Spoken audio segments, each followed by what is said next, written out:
see whether we can do this. You guys are there. See whether we can do this.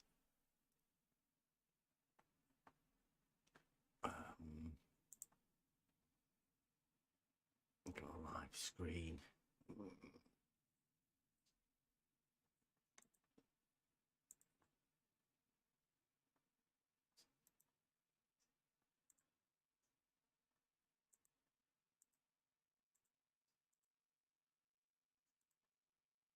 Right. Okay. Buster.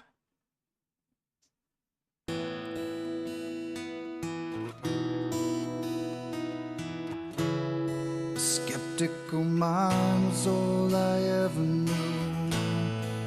Finding the knowledge of the real world starts with a point at which has no parts. These are the axioms of life.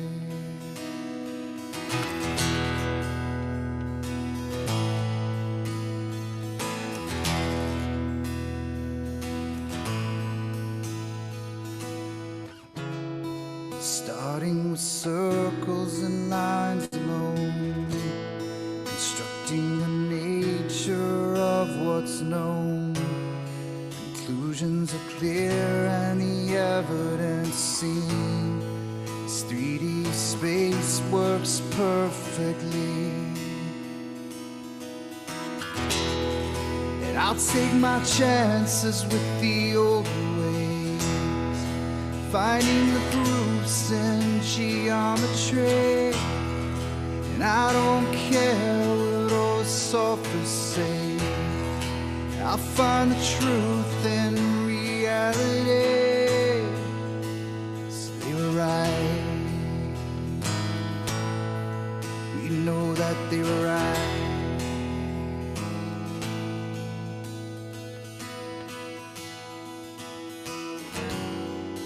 When all around you is sinking sand, you'll have a place on which to stand. Foundations were already built for you, so open your mind.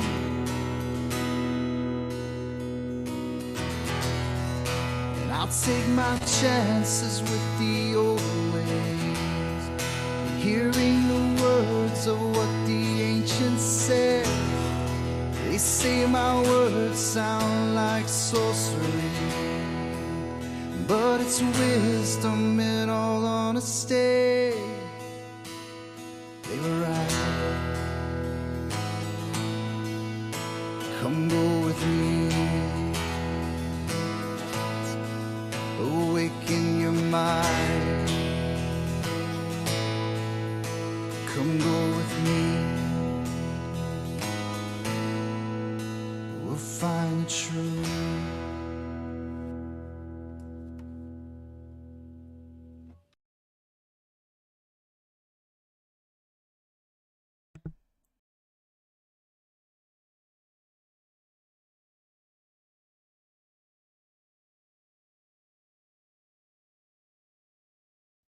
And we are live.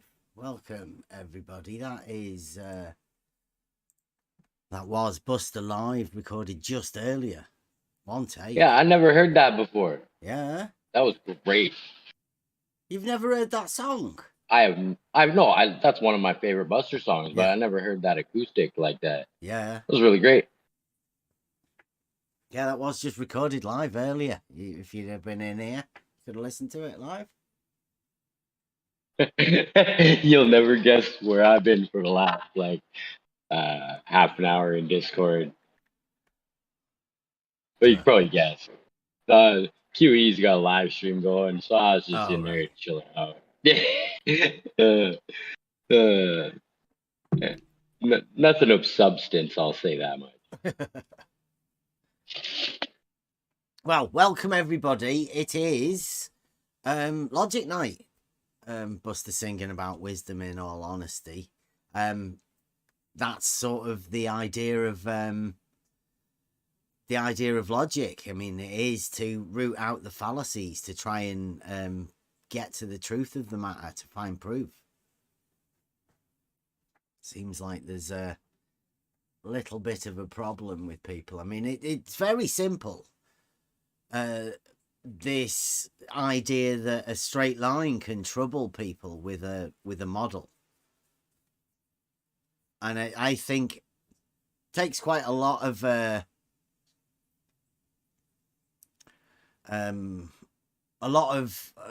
work in order for you to be able to trust yourself enough to understand that it is as simple as a straight line. That's all you really need within this, and the understanding that a lot of people that you're talking to can't formulate an argument. Logic is I think is the key to sorting out yourself through understanding, and also trying to sort out what it is that everybody's actually doing here. Because I think this arena is people with questions trying to find answers for themselves. At least I used to think that's what people were doing here.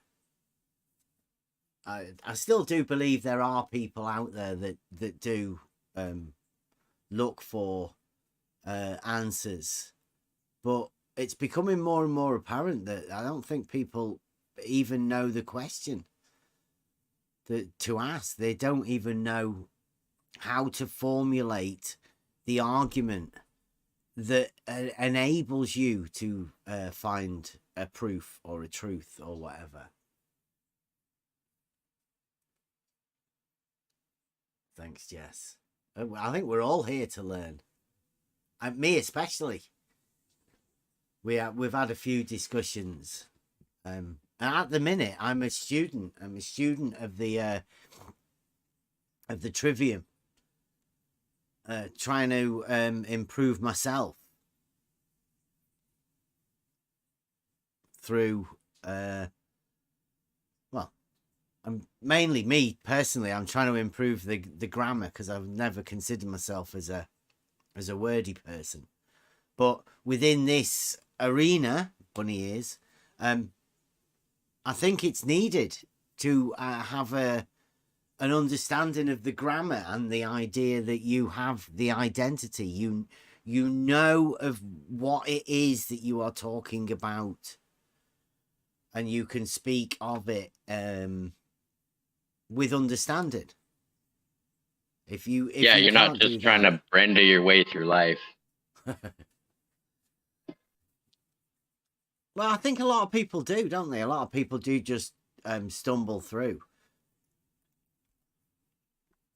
And what we've found here is, I don't know, I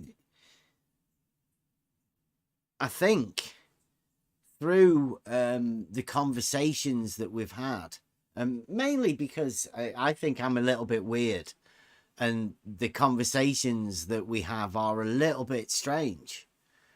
Well, to what most people think, but most people now around this arena have got used to these different questions.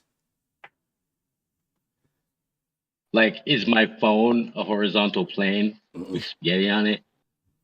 Is a phone a plane? Was one of the things somebody asked me today, actually. They asked me, is a phone a plane? As if it was some sort of an argument on either side, right?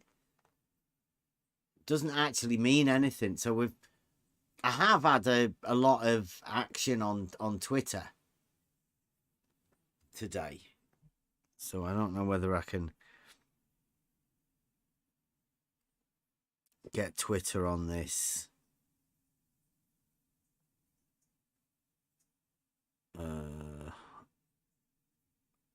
on the screen so we can have a look at some of the things that people have said. Mainly it's Chaiki, who we had to ban from here because he's a piece of shit, really. But hey, that's what we've come to expect. But he's took to Twitter, made an account, and he's saying quite a lot of ridiculous stuff, really. But let me see if I can find a link to somebody.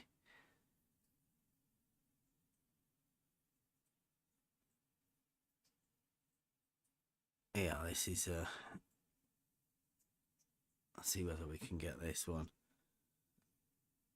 He's taking clips of all of the stuff we do, so hopefully, Jake, if you're listening, we'll go to that. Right, so because this is Logic Night, and I'll just go over this in a bit. I'll put that there. Mainly, I wanted to talk about the horizontal paradox, which is misunderstood by people. Maybe, I don't know. We've been over this a few times.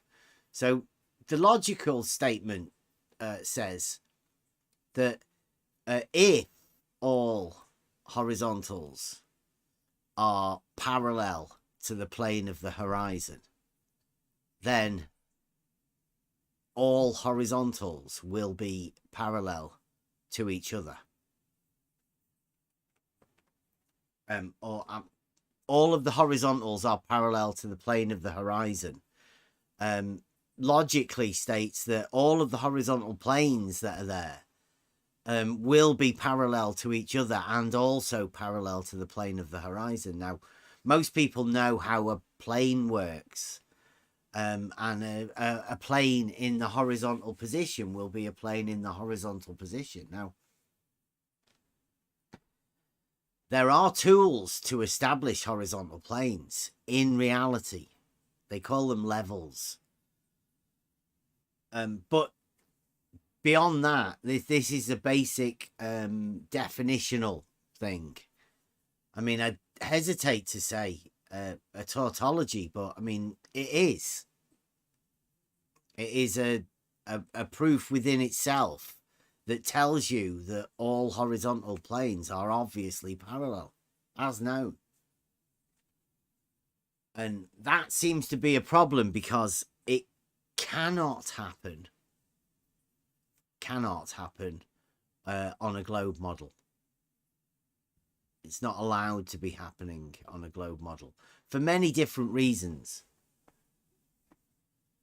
but mainly the geometric reason of how perpendiculars are constructed to straight lines and planes. There's many geometric proofs for this, and they're very easy for anyone to find. And Brad's in the chat as well. Like, he's come to talk about it. So there is a lot of the globe fanatics that are attempting to do logic to get around the fact that all of the horizontal planes are obviously parallel.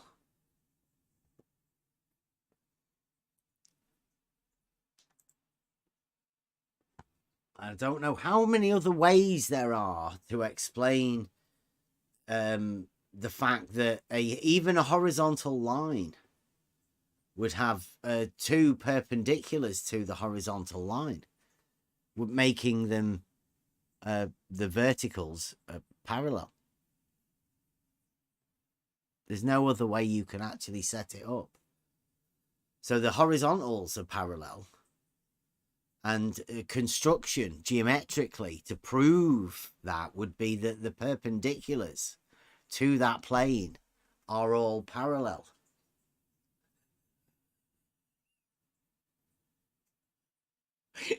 Who's that? Alfredo, that's very good. Very good. It was Alfag that did the yo-yo thing, but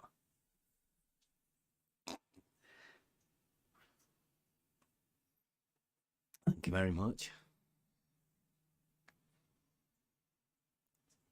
So geometrically, yeah, the proof is they're very easy to show that in reality, horizontal planes actually exist, and geometrically, all perpendiculars to the horizontal plane will be parallel.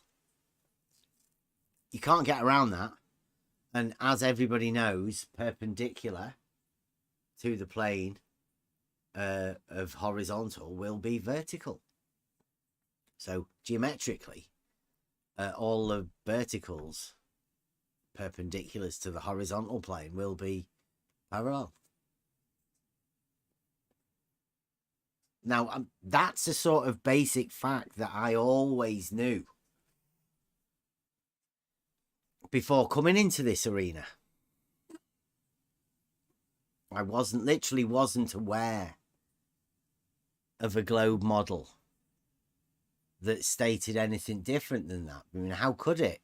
In reality, horizontal planes are parallel, and the proof of that geometrically is the perpendiculars all being perpendicular. And so far, after being around here for 3 years or whatever, we've sorted out a realizing Euclid test. Spot on with everybody. We've been out and done tests with the optics, auto levels. We've took auto levels out. We've tested all of these things, and we've found that there is realizing Euclid. You can realize Euclidean principles into reality quite easily. It's unfortunate that those Euclidean principles say that all the horizontal planes are parallel. Brad's got roles, he can come in. Just needs to click the thing. Brad left. Brad the science guy coming in for logic night. That's brave, isn't it? I thought, yeah, he doesn't really mean that, does he? How could he come in on for logic night? Jakey's pushing him in. So, the big hot thing at the minute is the horizontal paradox. In reality, there is no paradox. Paradoxes do not exist. In reality, there's no such thing. Horizontal planes are parallel. No problem with it. All perpendiculars to the plane will be parallel also. I don't have a problem with that. Nothing's going to change. Plumb and level are perpendicular. Plumb and horizontal are also perpendicular. In reality, that's fine. No problem for me. The problem is that the paradox is model specific. Only when you imagine a model do you imagine that there's a problem with known geometric proofs.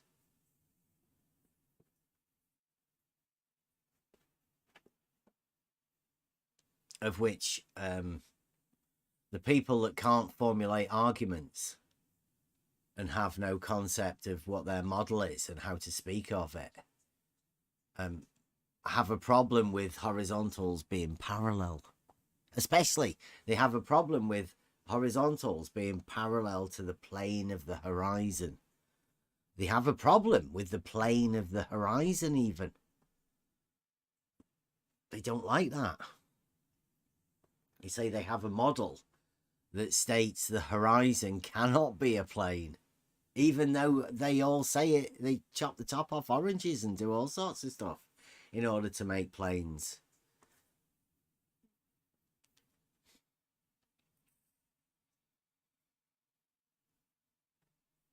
So, I mean, let's have a look. Right? If Brad's going to come in, we might be able to see if Brad's got some logic. I can't. Let me have a look, see whether Brad's done any pictures.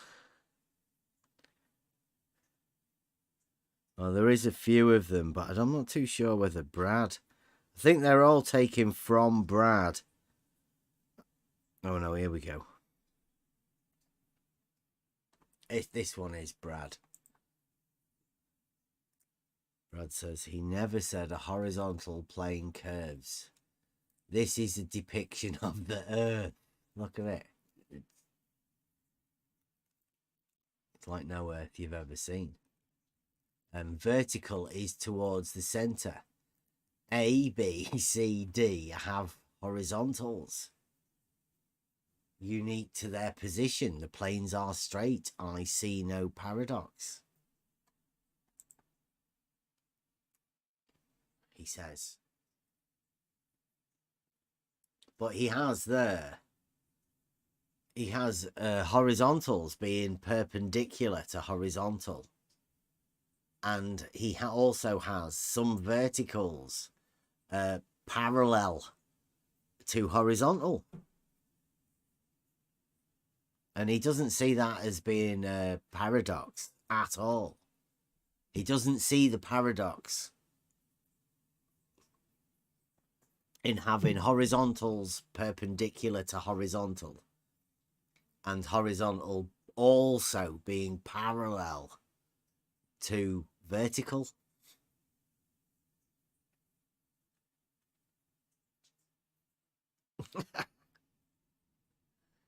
So yeah, that's the problem, that people who know there is no paradox then draw a thing and show you that they actually do think there's a paradox, but they'll tell you that they can't see it as a paradox. It's very strange behavior, completely contradictory in just about every step of the way. But such is the globe model. They have to incorporate paradoxes, but then realize that paradoxes can't exist. So they then just say the paradox just doesn't exist.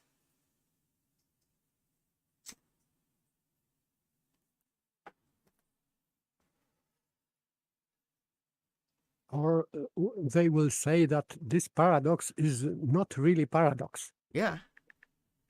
This be true. I don't know how they can not see the paradox, but I mean, that must come from a really bad understanding of logic for you to not be able, like, the idea of logic, like Buster was saying, is to root out fallacies. So surely you've got to be really bad at logic if you can't see a paradox that's inbuilt within your logical framework. You would have to be awful at logic. Or maybe a complete misunderstanding of what logic is. Dust and Bones says there's no paradox. That's another one for no paradox. Remember, these people are the people who say there is no paradox with horizontals being perpendicular to horizontal. And also horizontal at the same time, horizontal being parallel to vertical.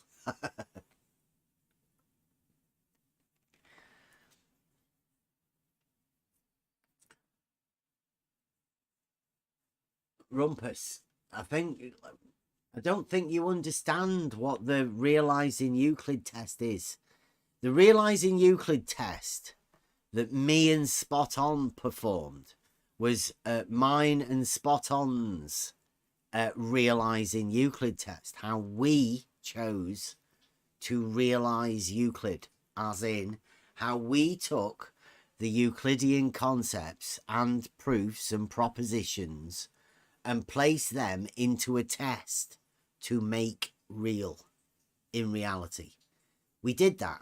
We've got all of the logical propositions and we've got the geometric propositions, and we have the test that we performed. They all link together. Now, Rumpus, it was our test. I would like to see Rumpus's realizing Euclid propositions and geometric principles that are going to be behind Rumpus's also test, because I'm proposing that Rumpus is actually trying to realize Euclid too. He's trying to end up with a proof of globe with a measurement which is definitely Euclidean. Straight lines. Especially, he's called it the rect test, which means straight lines.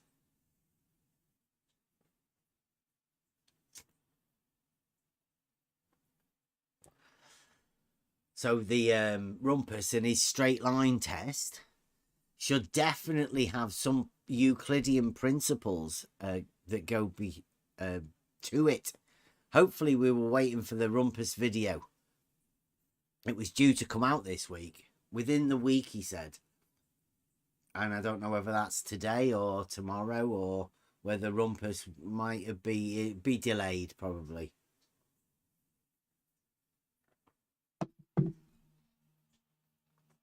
Because I think if anybody wants to go back and check, it was last week. Was it maybe on the Wednesday test that Rumpus said he was going to do his test?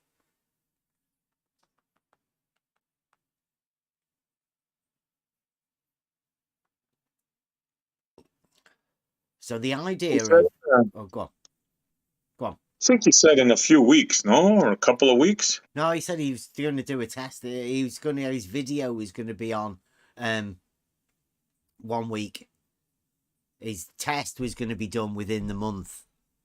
Right, okay, gotcha, yeah.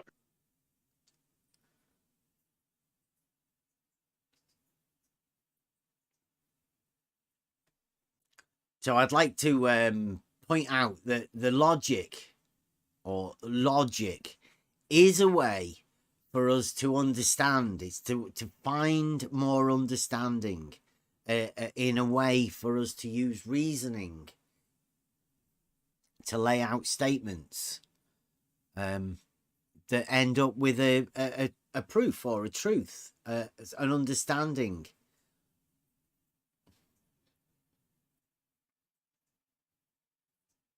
My video will be an introduction to this is Rumpus. Rumpus, sorry, not me. Rumpus says in the chat, my video will be an introduction to the globe. The video for Rect will be a little later. So Rumpus is going to do an introduction video to the globe. Welcome to the globe. Children, Rumpus, or like an adult video? Introduction to the globe for adults. Rumpus, is it a technical video for adult usage? No, it's not to prove the shape of the earth, Rumpus. It's just use logic to find proofs, to root out fallacies.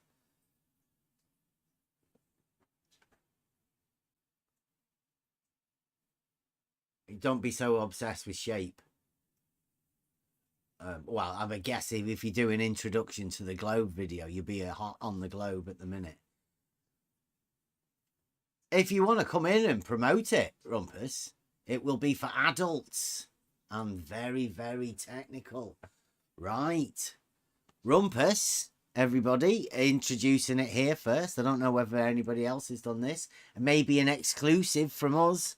Rumpus will be doing an adult Welcome to the Globe video, which will be very, very technical. Is that the one that comes out this week, Rumpus? The welcome to the introduction to the globe for adults.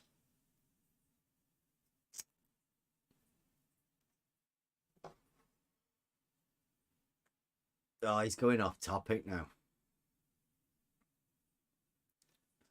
What? Could we talk about the logic of somebody doing an adult welcome to the globe video? I bet there's a lot of things that people don't realise about the globe. Will there be a part about the horizontal paradox, Rumpus?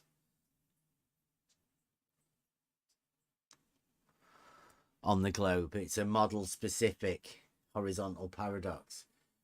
Which, if you want to keep your globe model, you have to do away with horizontal planes and lines.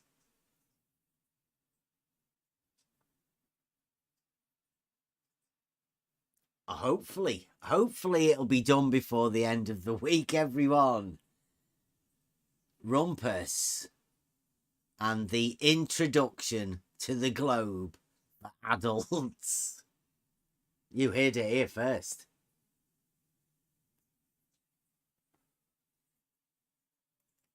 We need an ID to get in. It'll obviously have the Rumpus's axioms of the globe model. Remember that? Oh, yeah, he got building 4 on or that. 5 of them, I think. I remember, yeah. The rules for the globers. First one, I think the first one was this globe. Tis globe, yeah. That's the imaginometry, but yeah. There is no horizontal. This is Rumpus now. There is no horizontal paradox. I will be using the video as an intro for my debate with ES Montreal, Mobius, etc. And possibly Brian Leakey if he's interested. Wow. Did you know you were in a triple team debate squad against Rumpus? Oh, no, sorry. News. ES. That's ES Montreal. Did he change my I name? don't know who that is. Yeah. ES Montreal. Maybe he's a little dyslexic. Yeah. It happens to me Yeah, too yeah. sometimes. Mobius. I'm liking it. But this new edition, I knew Mobius, but this new edition, I wasn't Brian aware of that Leakey. one. Yeah. Yeah. Yeah, they'd need Brian Leakey in there, wouldn't they? Because anything you couldn't talk about, Brian Leakey would talk about that with him, wouldn't he? In fact, you wouldn't even be needed. You could just be shown in the room and then Rumpus and Brian Leakey could talk. I'll just sit there quietly. And it's turned into a debate. Debate? Oh, it's a debate now. Okay. There is no horizontal paradox. We all know that. The horizontal paradox doesn't exist because all horizontals are obviously parallel. Provably so with geometry. This has gained some legs and turns here. Mm-hmm. First of all, it was supposed to be him explaining how the double drop hump is not a paradox. Yeah. And now we got into all this, more guests and more this and what's going on, Rumpus? Oh, Rumpus is saying Brian Leakey has mentioned the horizontal paradox. Well, yeah, it's getting around. Well, yeah, but I mean, it's Brian Leakey's horizontal paradox, I think, now, Rumpus. Hey, just so I just want to put my 2 cents in here. This horizontal paradox is pretty much exactly what QE was talking about on his stream today. He's got people lined up in boats in a big row, and everybody that's looking at the boat down the way is obstructed from the bottom up. Yeah, it's a catchy thing. The twin boat paradox, it set sail, it seems. Yeah, all horizontals being parallel geometrically is an awful problem. Yep, and add water to the mix. Oh boy, you're in trouble now. Well, isn't it just a way of finding a proof? Oh yeah. If you can find a proof of a horizontal plane, then there is a proof that they are all parallel. So all you actually have to do is be able to prove a horizontal plane in reality, which I would say is fine. That's why I would say there is no horizontal paradox, because all horizontals are obviously parallel. Provably so. Yeah, that goes without question. Right, Rumpus. This is Rumpus's idea of how this will go, right? My hangout with SE Montreal will be me asking for SE Montreal and others to present the paradox. And then I will give a presentation on the globe. And then I will refute the paradox claims. So we have to present the paradox? Seems like it. I mean, I only personally present paradoxes to subscribers and members, Patreons. Because really, they're fucking obvious. If you can't see the paradox for yourself, then... and I'm not so sure you should need somebody to explain it to you. Well, hold on.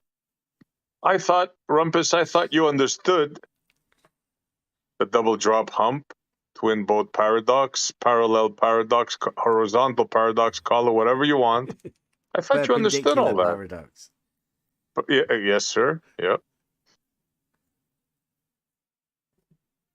I thought you got all that, Rumpus, and you were going to show me that it was not a paradox.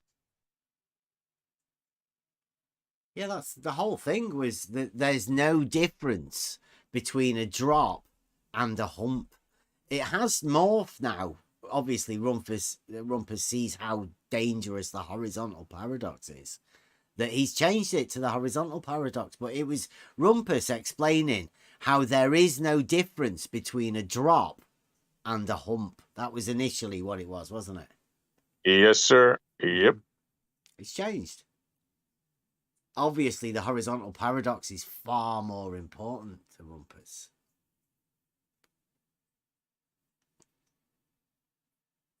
Well, the horizontal paradox, you coined that one.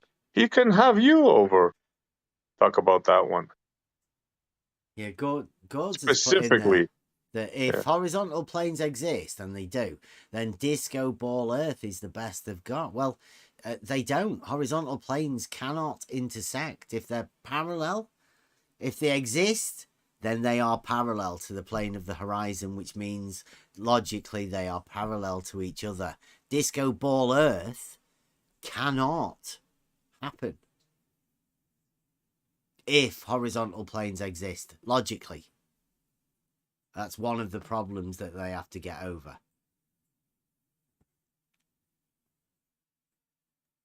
And of course, there is no horizontal paradox. There is no drop. There is no hump. There is only parallel horizontals. Provably, geometrically.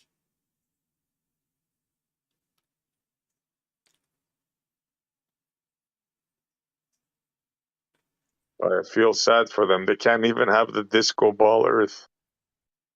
Yeah, of course. The globe model, the construct that they keep in their mind, I mean, they're happy to keep that.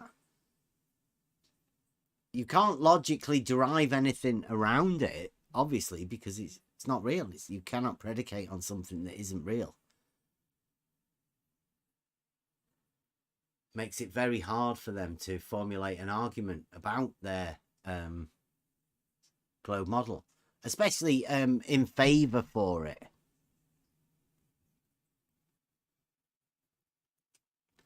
Got a nice little bit paper to go over, because I was thinking of you earlier today. Emma said, when when she was doing the voice over things like, how do you say modus tollens? And I said, Modus tollens. yeah, modus. And I said, paper has says modus tollendo tollens. And she went, oh, I'm not saying that. Yes, this is short wording, modus tollens, but modus tollens means the way of denying, but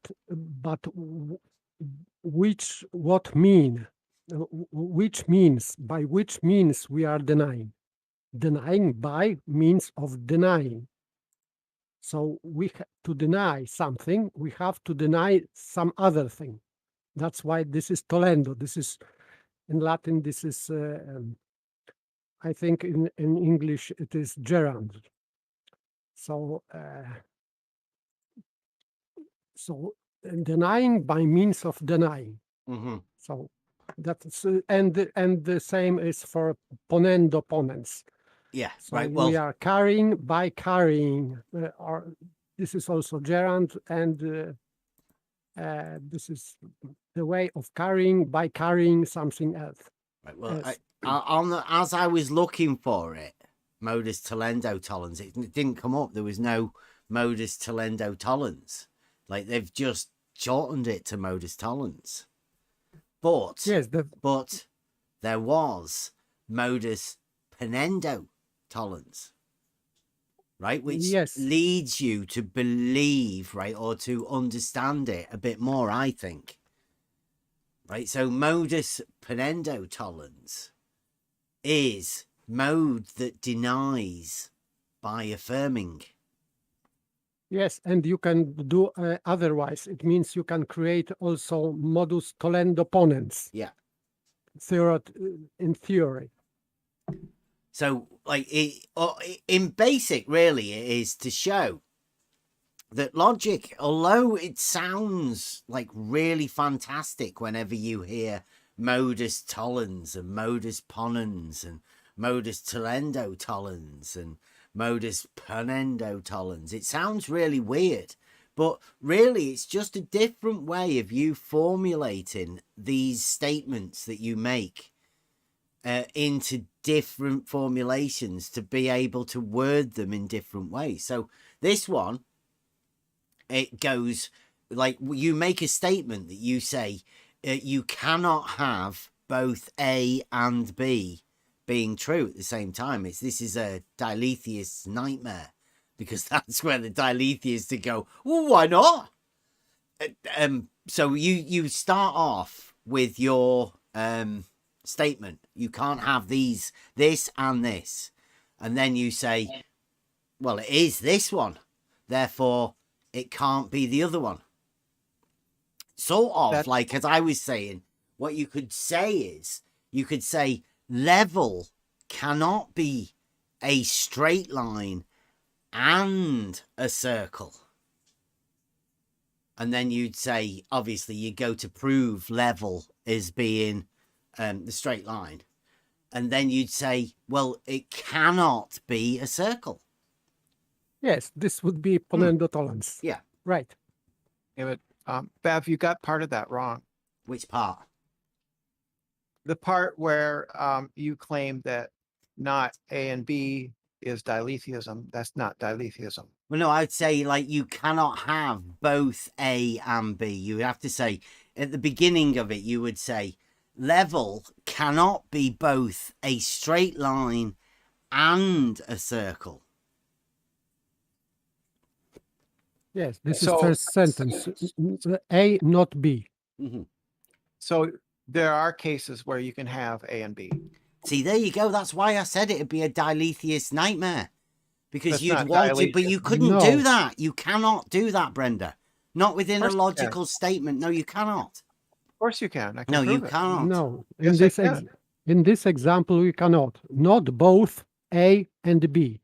I They said, cannot be both the same. I they said cannot. I said there are cases where you can have A and B. No, but this modus ponendo tollens says not both A and B. Yeah, that's one proposition. I said there could be a proposition that said A and B. Not with a modus ponendo tollens, no. Yes, yes, we are talking about ponendo tollens, and in this case, you cannot have. I'm just saying that there are cases where you could have A and B. That's why I said, Brenda, it'd be a dilithious nightmare because No, it it's not says you dilithious. cannot both have both. Whereas It's not dilithious like to dilithiism. have both. That's the whole point of it. That's not Dilithiism, two truths. That's you don't both know what A you and don't know- B. Yeah, you don't know what dilithiism is, Bob. That's not what it is. You tell us, Brenda. Come on. Well, dilithiism is saying that there can be true contradictions. Saying not A and B is not a contradiction. Of course.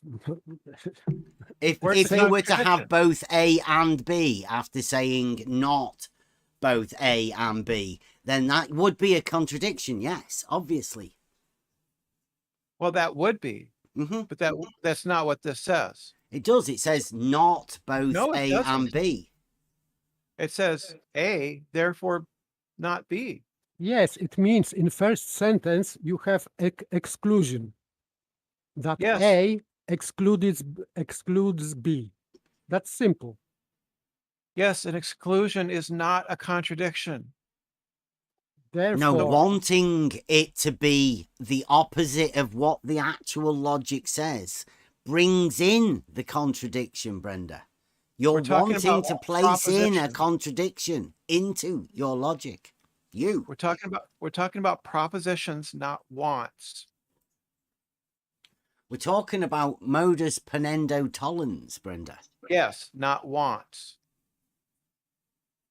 And that starts off with not both A and B. Right. That's the defining first premise. Right. Yeah. I said that's not dialetheism because you could have as a first premise A and B. Not Then you within, would- not then- within then modus you- ponendo tollens. yes, you would have to I create didn't say something it. else. I It didn't would- say it. I didn't say it was within modus ponendo tollens. I didn't say that. I said you can have a proposition A and B, and then the next one would be A, and the conclusion would be therefore B. Yes, but it would be if in that case ponendo ponens. Yes, that would be modus ponens. Well, actually, no, it He wouldn't. sure knows how to derail the subject, though. No, the point is The that point is that we were talking about how you could do this with the modus ponendo tollens, right? Not both A and B. So level cannot be both a straight line and a circle. Would you agree with that statement? a thing cannot be itself and No, another. particularly level, Brenda. Level cannot be a both thing a cannot straight be- line and a circle. A thing cannot be both itself and the inverse of itself at the same time and in the same respect. But you can have So different level defi- cannot be both a straight line and a circle. It has to be one or the other. false. What? What's false? The fact is you can have different definitions for words, right? If you look up words in the So dictionary, are they'll you have- saying you cannot form a logical proposition around level not being both a straight line and a circle? Here's an argument for Brenda, you. Brenda, Here's an argument. This will show. This will I show bet you. it's not an argument, is it? Is It will this be- is it'll this going to start be an off- argument in favor of level being something, or Yeah, a I'm going to complete, define. a complete I'm going to- derail of what we're talking I'm going to about? start off with the definition. Level is conforming to the surface of a curve. So Curves it is are not not- straight line. So it curves is are not not straight straight. line. Yes. Curves are not straight, therefore level is not straight. Okay. Right, That's so- your proposition, is it, for level? No, that was an argument. That was not. Okay, a that's statement. your So- argument for the globe then, right? So we have in first No, it's sentence not an argument for the not globe. both A and B. It would be straight line versus circle. No, I'm And- saying Yeah, I'm and you think that this circle, it is true, and straight line is false. Then you are checking that your B is curved, therefore it cannot be A. But this check, you have to check. Brenda's So, saying you it didn't cannot understand be that at both a all. straight line and a circle. And Brenda's Yeah. saying it is a circle because you have proof, obviously. And Yeah, then you therefore say it's not a straight because line. you've got this proof here that level is a circle, therefore it cannot be a straight line, right, Brenda? Correct. Okay. That would be What is your one way of proof putting it. that level is a circle? Oh, I just defined it that way. No. You have to check it if it get to is define straight things. line or curved in No, reality. I get to define in logic. I get to define things however I want. But it doesn't prove Really? anything. If you are changing Yes, it does. during argument, you are changing definition of the I'm word. not. This is dishonesty. I'm not changing anything. This is my definition. Level equals conforming to the Right, circle. well, that's up here. ridiculous, Brenda. That's not how we do logic I get round to- here. No, I think that is how you you're do going to have logic. to disappear, Brenda, if you cannot redefine logic and statements I'm in not order to make redefining your logic. own truth. I'm going to I'm have not to bunny ear globe logic. Would that be the redefinition of words into what statements that you can make into falsehoods in logic and just redefine them into truths? Bev, It's very, propositions- very dilithiist of you, Brenda. It's I not mean, dilithiist you at are all. showing everybody. Propositions, Bev, propositions contain variables. You can insert anything you want into the variable. No, you cannot. Not within you a can. statement in Not- logic, Brenda. No, That's how you variables cannot. work. Not No. in physical world, because level is something real outdoor. It is not concept. Where's your Only. proof that level is straight? It Do you is want really, established. Brenda, Prove that level is straight. to Prove it. you or to myself? No, I want the argument whose You want the logically argument. I want the argument whose valid and sound conclusion is that level is straight. Brilliant.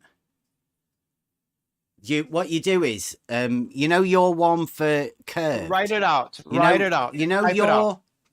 your logical argument for curved level.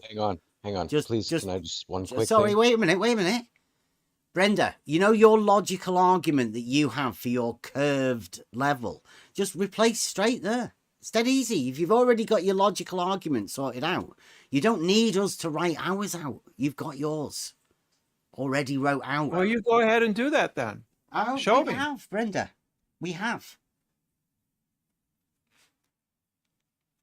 But you're not available, Patreon member. You're not in the inner circle. Yeah, I don't care. Yeah, I don't care. So if you want to convince other people, you'll need to make your argument public. Yes. At least we And the have fact that arguments, you Brenda. refuse to do We have so, many of the them. fact that you refuse to do so sort of Which one? indicates to people that you don't have an How argument. about this one? How about this one for starters? Do we need Brenda? I'm just going over these logic because it is logic night. And Okay. if all horizontal planes are parallel to the horizon, Brenda, then all horizontal planes are parallel to one another. That's an if then. Yeah, that's not an argument. That's just Yes, a proposition. Yeah. That would be your first proposition, Mm-hmm. right? What's the inference then that gets you to your conclusion? Well, all horizontal planes are parallel to the plane of the horizon. Modus Even- ponens opponens. Even defined so, right? From anywhere. And in order for you to refute that, you would have to show the black swan. No, I would simply need to contest your claim that all horizontals are parallel to the horizon How would you do that? by showing you by retortion. Yeah, By but you showing need a you- black by swan. showing- You need to show a horizontal plane that isn't parallel to the plane of the Yeah, horizon. the black swan has nothing to do with this. No, so that I just would be need- the black swan for that statement, no, Brenda. the black To swan is show about a horizontal that is not parallel to the plane of the horizon. The black swan is about flat earthers not understanding refraction. No, It the has black nothing- swan it has is about a nothing to do. logical statement, Brenda, where you show the thing that you are saying the opposite. I'm saying every horizontal plane is parallel to the plane of the horizon. Every one of them. No. You mean the flat earth, right? No, I mean No. every horizontal plane, Brenda. Well, if the Earth's horizon is a horizontal flat plane, then the Earth is flat. No, we are talking about all quantificators, so all horizontal. And if you find one not parallel to horizon, you will find a so-called black swan. Yes. It works only not only with this picture of quantum arrays or whatever. Well, black swan, this is type of disproving. If you are quantificating that all of something is, for example, white, like swans, you have to show one black swan to disprove that this statement that all swans are white. So where's your proof? Where's your proof? You have all to disprove horizontals, Brenda. That's just a claim. That's a claim. You need to prove your claim. You need to have the black swan, Brenda. It's on you. No, you have to. It's on prove you, your claim. Brenda. Find us the black swan.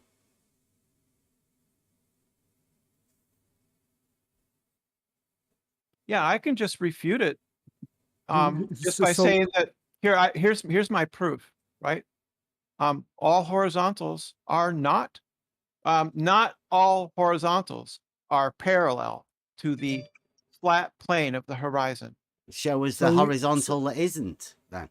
No, so I you just have- proved you- it to you. so- I just so- proved it. No. You just stated that. Yeah, that there I are did some. what you Wait, did. wait! Yes, I Don't did what please you don't did. interrupt. You just stated it. You Please just state, don't and interrupt. so I can just state it. Wait a second. You just stated is that there are some horizontals which are parallel, because if you said not all, No, yeah, you said that some of them are parallel and some Yeah. of them are not. yes. So- Some horizontals are parallel to the horizon, And but some, not all. and That's therefore, not all of that. Not all of them. I'm saying not that's, all. it means that Hey! Let me finish a sentence, please. Not all horizontals are parallel to horizon. Therefore, your previous statement is false. no. It means that some of them are one horizontal existing. that is not parallel to the horizon. So we have two types of horizontals in your statement. One is horizontal, which is parallel to horizon, and the other type is horizontal, which is not parallel to horizon. Yeah. That disproves Yes. that disproves your argument, because you It said would- all were.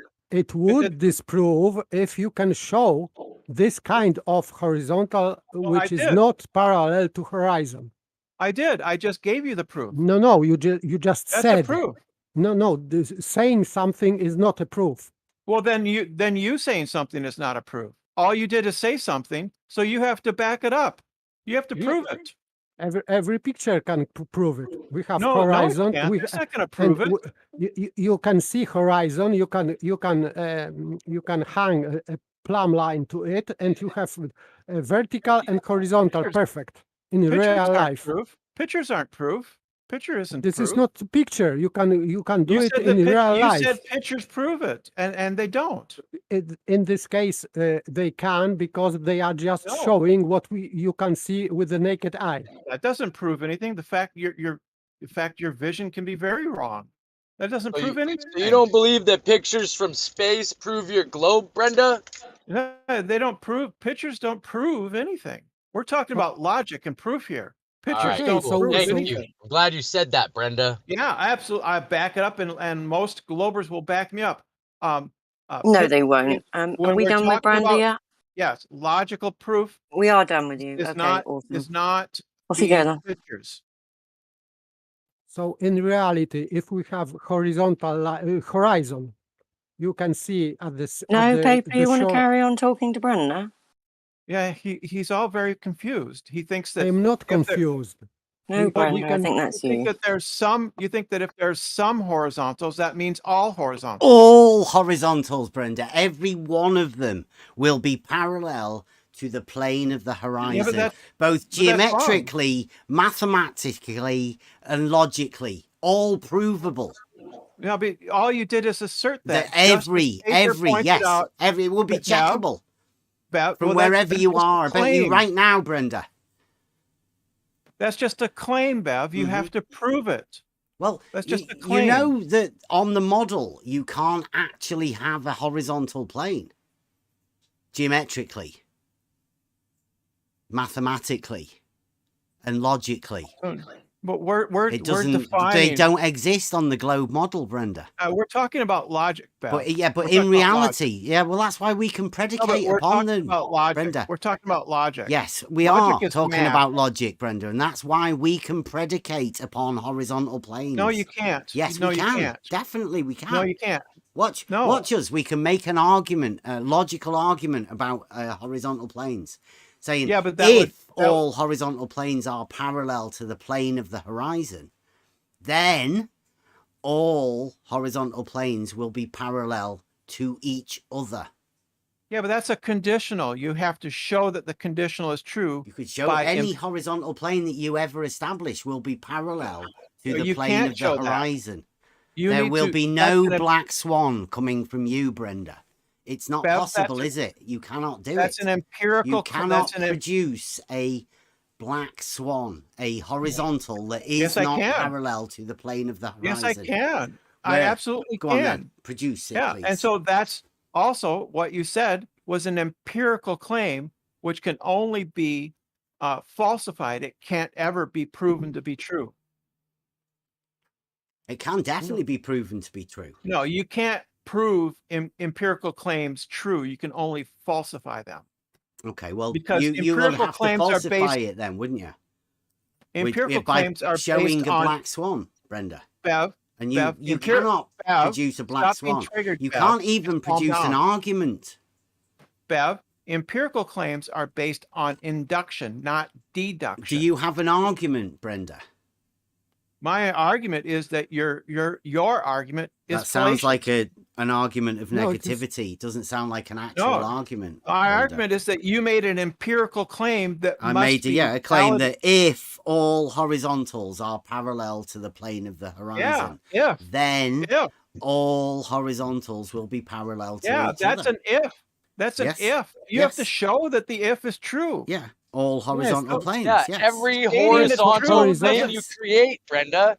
Hey, Brenda, why don't you try and have a civilized discussion and answer the questions that Bev I is putting am. forth to you?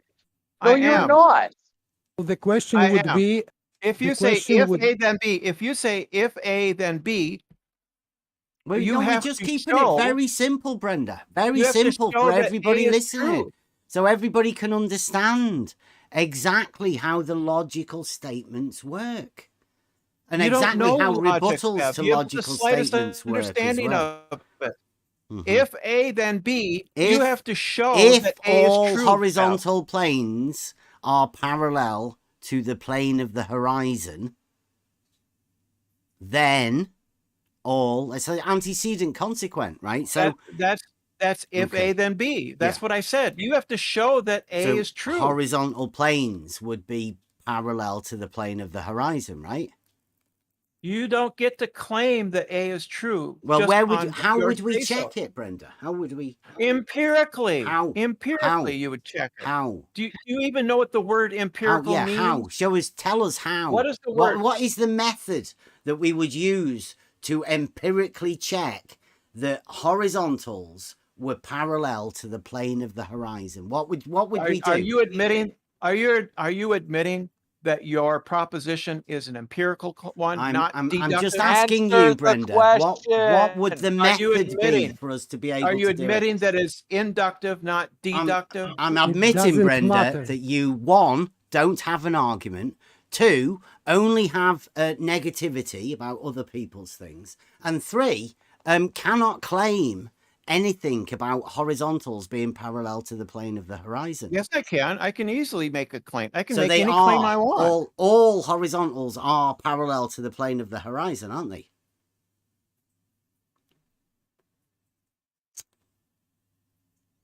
I don't have to prove your proposition's true. Are all have to prove- horizontals parallel to the plane of the horizon? That's your claim. Now Yes, go ahead and prove is. it. Are they, Brenda? No, you just saying do it's you true doesn't agree? make it Do you agree? you just making a claim doesn't make the claim true, Beth. It's an if. It's an antecedent. So I'm just Yes, checking with it's an you, Brenda. if. I'm just checking with you. Do you agree that horizontals are parallel to the plane of the horizon? You have to show that your proposition Can we is just true. check, though, just before we go over showing it, can we check that you don't, you might agree with it, you see, and then it'd be a bit silly, wouldn't it? You So have to do you prove- agree or do you disagree with the statement, all horizontals are parallel to the plane of the horizon? I don't know, because you haven't given me the rest of the argument. You haven't demonstrated that if A is true. So you have to don't show- know either. You have to say, you're saying if A, then B, right? And then you just I'm want saying everybody to accept A. You want everybody to accept all A, Bev. horizontals are parallel to the plane of the horizon, then a logical conclusion to that would be that all of the horizontals are parallel to each other, geometrically, logically, mathematically. Why should I accept? Why provable. should I accept A, Bev? Why should I accept A? Well, It's that's up false. to you. All In order for you horizontals to are prove not it to yourself. parallel to the horizon. That is Well, if it's- completely if- Oh, false. look at this. Oh, see, Rumpus Completely is coming false, in here now. Bev. A, your premise, if A then B, If the A all is false. horizontals are parallel to the plane of the horizon. And they're not. Oh, They're right. not. Okay, well, They're which, not. which How- ones And how are? can Bebby you showed prove? you they're not. Which- and everybody who which ever ones, talks to you Rumpus? shows you they're not. Which You've ones, been shown in Rumpus? observation Which all of them. Which There's only one horizontals are horizontal not that's parallel parallel to the to plane, the plane of the horizon. Only one. If you move 2 centimeters, then the plane of the horizon, your horizontal, is no longer. You've got a new horizon and you've got a new horizontal. All horizontals are not parallel. They'd be They are parallel to the absolutely plane unique. of the horizon every time, though, wouldn't they?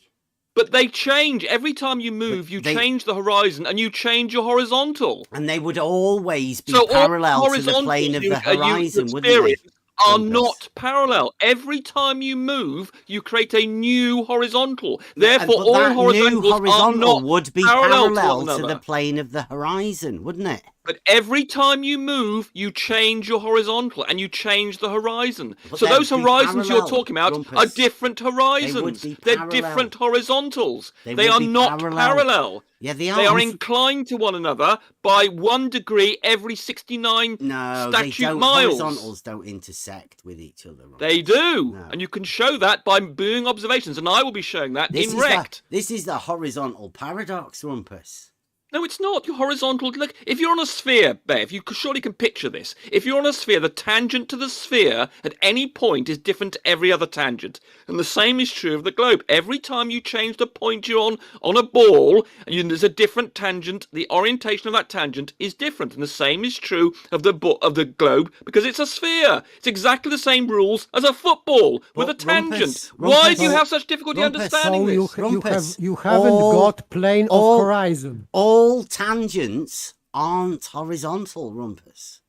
That's They ridiculous. are on the globe. No, they're because not. They are. Tangents. All tangents are not horizontal. Yes, they are No. on the globe because down is towards the No, centre see, of the that's- Earth, which is something I That's think an you. impossibility, Rumpus. That's It's why. easy on a football. That's why right, the on a football, horizontal Bev, paradox exists. on a Rumpus. football, Bev. are the tangents all pointing to the centre of the football? I'm going to take your answer as saying yes, and the same is true of the globe, because gravity. Rumpus. What do you How mean can on a football? The tangents tangents point are to the centre. You the perpendicular to the tangent. The perpendicular to the tangent always points to the centre of the ball. Perpendicular's in it now. Yes, Perpendicular's well, that's what where? we're talking about. The perpendicular to a tangent of football always points to the centre, Oh, and wait a that minute. is down Rumpus, on the globe. Rumpus. Perpendicular to the tangent plane or perpendicular to the tangent line? Well, we've got planes are horizontal, but they're defined by the vertical. So on Earth, you get a plumb bob that points to the centre of the Earth, and that defines a horizontal plane. But you said the and every time you perpendicular move, points to the centre. well, we were talking about perpendicular to horizontal. I've now to a tangential plane won't there's point only to the one centre, point. will it? Yeah, there's only one point on a perpendicular, on a horizontal plane. Adjustments to your statement, Rumpus. Well, I'm gonna, because I can't draw a diagram because you censor them. If I could draw a diagram, I could show you how you're stupid. But because you censor them, this is why it's impossible to talk to you, because you can't in one sentence describe exactly what you need to see because you censor diagrams. And the point is, a horizontal plane is defined by a vertical line. And there's only one point on a horizontal plane. There is only one point on a horizontal plane that points to the centre. He's not listening. There is only one point on a horizontal plane that has a perpendicular that points to the centre. That's why there's only one point. You see, if you were the diagram, you'd understand this, but because you censor them, you can't. So anyway, I told you this the other day, Bob. The point that intersects with the vertical line is where the horizontal plane. The point that intersects with the absolutely vertical correct, Brenda. line. You did really well yesterday to point that out. You stuck to your guns on that one. The definition of horizontal is perpendicular to vertical. This idea that Bev had that it's a horizontal by a maths thing. You don't have a grid on the Earth to go and measure things horizontal. The only way you can get horizontal is what an auto level did, Bev. What do you think an auto level? How does it work at horizontal? It has an internal plumb bob, and it gets a perpendicular to that to give you the horizontal. You don't know how an auto level works, do you? You moron. Yes, I do. I've got one, Rumpus. Have you got one? No, you don't understand how it works. Have you got? You defined horizontal. You didn't use Brenda's definition, which is perpendicular to a vertical, which is what an auto level does. And if you knew how an auto level worked, you'd recognise what Brenda said was correct. Rumpus.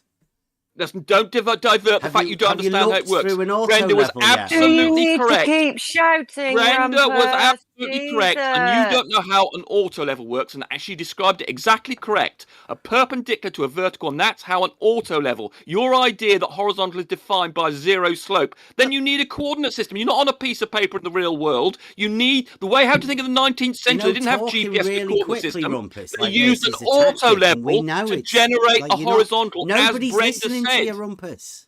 Anyway, I'm the draw diagram. A load of speed or something, because he's like talking 100 miles an hour and really loudly for no reason. To be fair, Rumpus has always spoken really quickly. It's just his normal way of talking. That's just who Rumpus is. It's really bad rhetoric, isn't it? It's really bad, Brenda. Nobody listens. Maybe you need to slow it down. Slow it down. Yeah. Calm down a little bit. Maybe not shout so much, and then maybe people will actually listen. Well, you don't though. You talk over and interrupt and obfuscate. Is this you sticking up for Rumpus? Have you got a bit of a thing going on? Sounds like Rumpus? They came in together. Yeah, I know. Team Brenda Rumpus. Is it going to be the first globe wedding? Mm-hmm.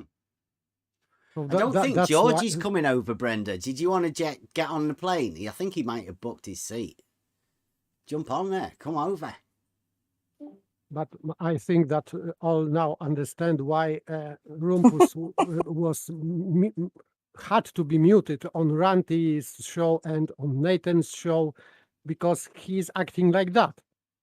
If he wouldn't leave, he will talk for 3 hours. And no one would overtalk him, never ever. So that is the conversation with Rumpus. Mm-hmm. Sorry. Yeah, Rumpus is one of the best globe defenders there is, right, Brenda? He's always getting stuff wrong, saying absolutely ridiculous things, but it's what the globe requires. So people love him for that. As Brenda's gone as well. Well, that was good, wasn't it? Logic night with Brenda and Rumpus sticking up for each other. So tangent line is definitely not horizontal because plane of horizon is not a globe.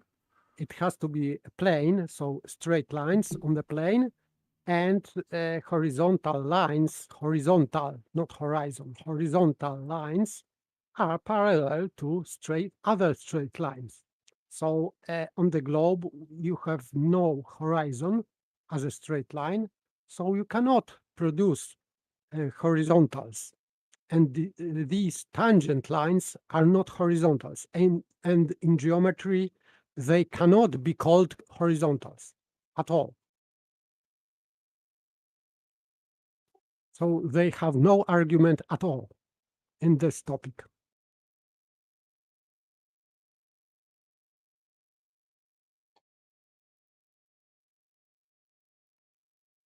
Right, I've got put me screen on webcam. I don't know whether you guys can see that, but yeah, I'll just leave this on the screen for a bit because your webcam.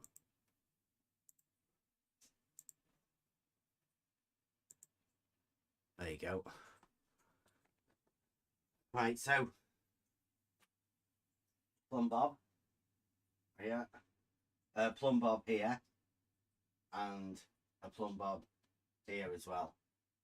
3 plumb bobs, but there's also the vertical for the horizontal that's going across, and there's a water level. It's got level from here to here.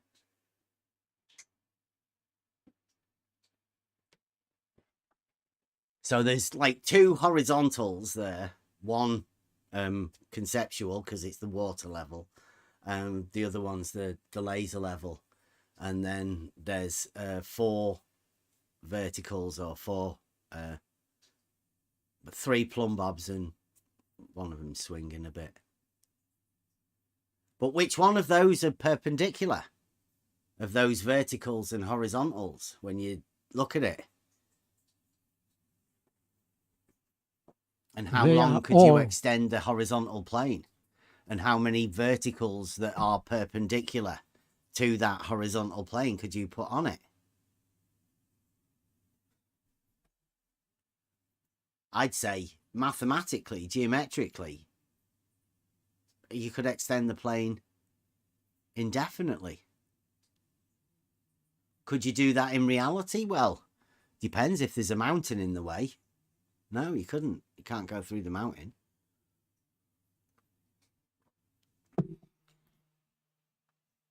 And it may get a bit too high at certain places, depending on where you start establishing it.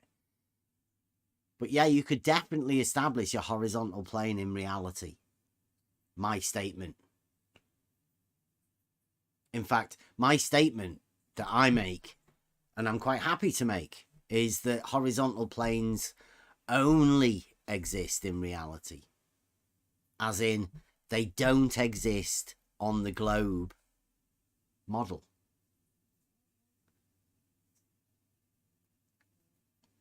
And they cannot exist on the globe model because there are no horizon in a sense on the globe, because horizon defined as a straight line or plane cannot exist on the globe. So globers have no horizon in that sense at all.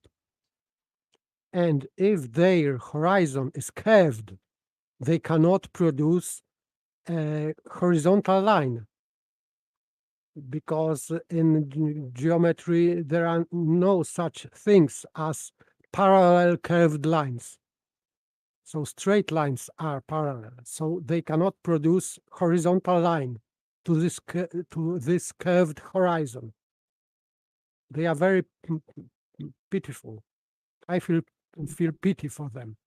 They cannot produce horizontal parallel to horizon because horizon is curved in their model.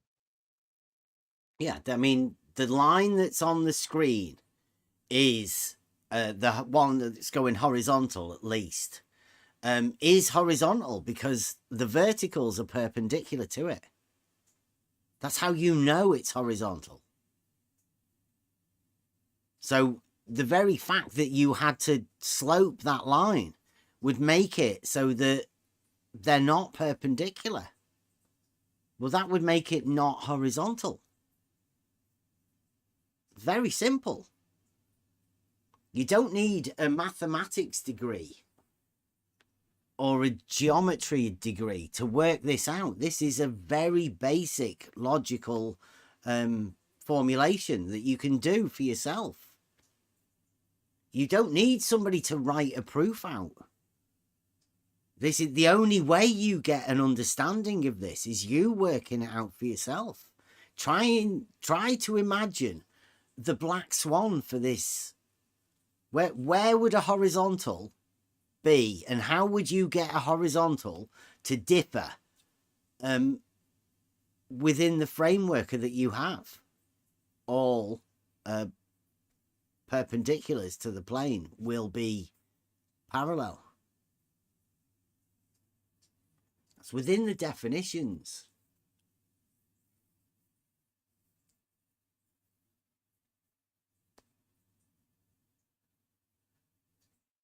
It's logic night, and we have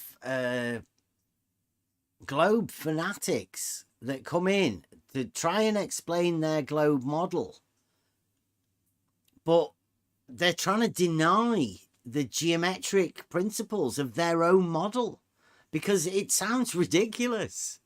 It's almost, well, it is impossible. So for them to admit their globe model, they have to admit the impossibility of the geometric principles of the very model they want to try and have. It's no wonder they get upset. People like Rumpus starts jabbering, just saying incoherent statements, bringing them together. Just because you say it fast doesn't make it true. I mean, how do you logically get those horizontals to go around a ball?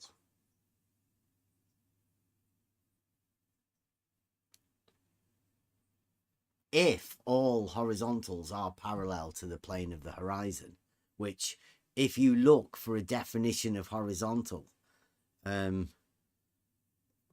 go and do it for yourself. Horizontal mathematics, horizontal university, advanced mathematics, horizontal. Like, do whatever you want. Go and find it for yourself.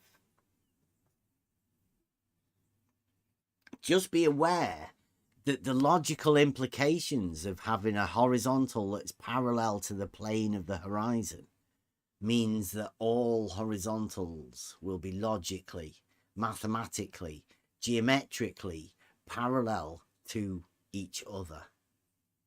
Can't get around it.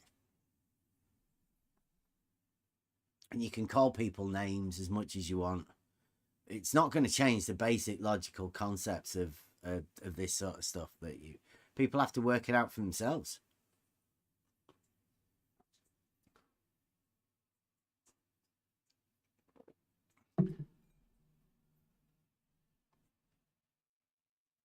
So tonight, Modus ponendo tollens was very triggering. So that's good, that, isn't it? Brenda and Rumpus at the same time. So we have to bring something stronger. Wow. I thought that was a brilliant find. Really. Because that explains that, like, it's a really simple way to explain level cannot be both a straight line and a circle. That's a pretty straightforward statement that I think people would be able to make. You can't have both. And then it's up to people to prove one or the other. It's a direct competition, isn't it? Is there a way to prove level is either a straight line or level is a circle. And that brings in SE and the whole proof thing. Right? We know that they don't even have proof. So how are they going to prove that level is a circle within their framework of their globe science? Bunny ears again every time. How would you know?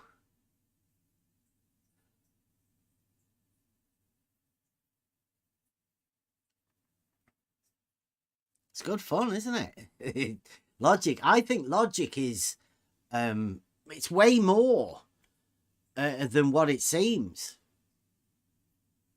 Because once you get the logic, once you formulate it, once you come to the reasoning, you do the reasoning and you lay it all out, you sort it in your mind, and it has a logical form to it. There's a logical conclusion at the end that you can be sure of. You've done all of your mathematical checks, but they're done within logic. The link between logic, geometry, mathematics, reality, it's all one. They're all linked together through logic. And the horizontal paradox has got them going. Chaik has gone on to Twitter and sent them into a frenzy about this horizontal paradox. I mean, it's always been there. It's always been in the back of their minds. They've tried to push it out of the way. Initially, when we said level is a straight line on a horizontal plane, I think they understood at that point. They've tried to keep away from it for 3-4 years. Now, we've brought it with the advanced simplicity, what we do. Triviums give us all of these opportunities to lay it all out. And we've formulated it back to find out very simply that on the globe model, geometrically, they don't have a horizontal plane. They've been saying it for quite a while. We've heard them. We've heard them saying it. Everybody's heard them saying it. Everybody's heard them saying things that just they don't formulate in your head because they don't make sense. Because they can't have an argument. That's why nothing a glober ever says ever makes any sense. Because the argument can't be formulated in a way to make it make sense. They are stuck because if their level is curved and horizon is curved, they cannot produce horizontal line as a straight line. This is impossible. And they even cannot name it horizontal. This is just only some tangent line to their surface of the globe. So it cannot be named horizontal. Never. Mm-hmm. That's why they have problem with curved horizon and with curved level.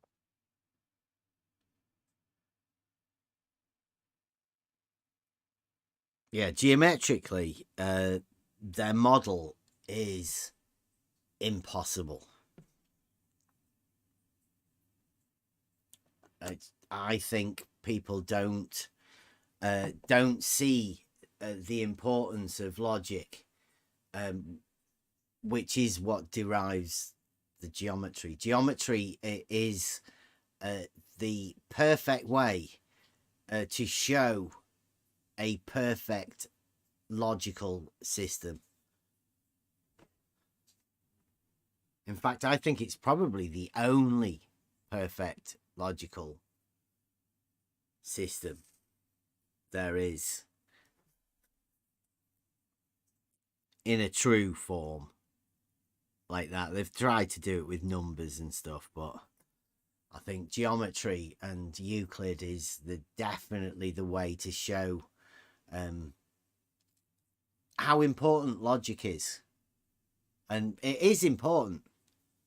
It's going to become more and more important, I think, to be able to keep your sanity in the coming years. I think there's going to be a lot of people who don't understand logic that won't be able to know what's going on around them. They're going to be lost in their own minds. So you may as well start and practice how to talk to people and have conversations in the old school meaning way, where we can actually get somewhere within the conversation. Logic is good therapy, I think, because to think properly in logic, you have to cool down your mind, and to achieve this, you have to not reject, but to cool down also your feelings, because your feelings are an obstacle. If your head is too hot, you cannot think properly. So this is great mind cooler.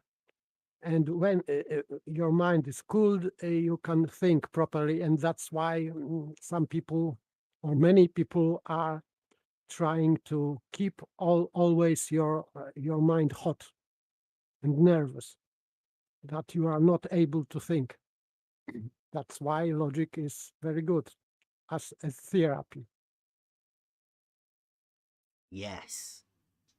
And also learning the trivium. Like, this is the big thing that I'm still trying to formulate into it, is the trivium being a 3 parts.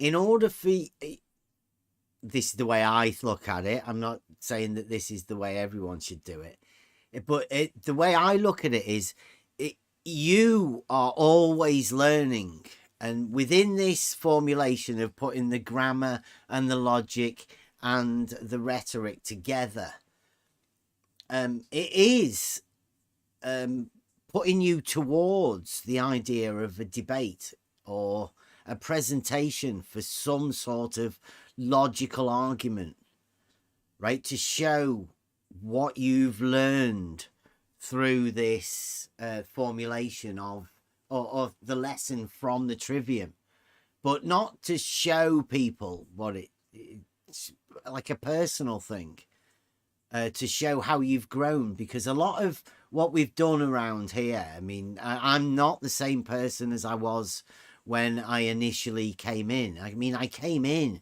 on a journey to find something. I don't even think I knew what I was looking for. But on the journey I've been on, I've changed personally, and I'm definitely not the same person as I was. And everybody that I've talked to has had some sort of an influence into the person that I am now.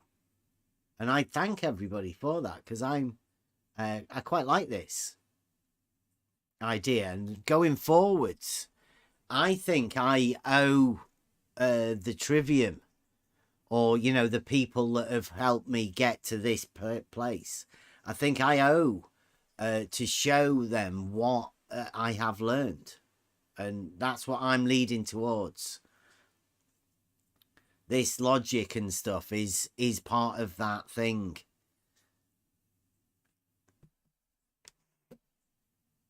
And this is it a dissertation or something? Is that like, is that what you do at the end of uni? I don't know. But I feel like I should be doing something like that. And hopefully I can deliver. With the horizontal paradox just being a little brief snippet of what I think we've learned within this.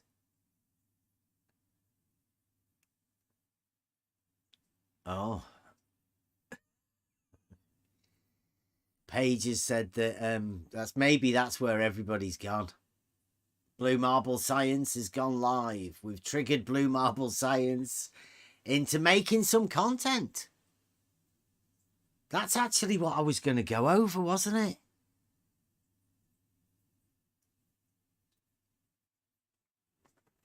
Maybe it will be about black swans, because originally Brenda didn't, he refused to bring black swan.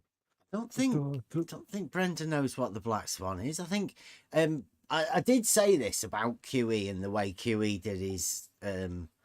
I think that Brenda thinks that black swan, this is only this one image. This is not kind of disproving something, but this one image of this gulf or whatever. Yeah, in the morning. They've placed all of the power of the black swan, not into the logical understanding of what the black swan is. No, they've placed it all in a picture. Now everybody argues the black swan is the picture, which, yeah, like I say, that's bad. People have swapped the understanding of what a black swan is. And I think Brenda did just show that. Brenda didn't know what a black swan is, the concept of the black swan. I've had similar conversations with a lot of people. And that shows ignorance for the formulation of the black swan. But also, I have to admit that it is some kind of dishonesty, because if Brenda said that not all horizontals are parallel, it means that some of them are not parallel, and then it is his duty to bring this exceptions, this illicit minor or whatever it would be called, on the table, not for us. That's saying, though, that some horizontals aren't horizontal, which is yes, ridiculous. Nonsense. That's why Brenda couldn't follow that through.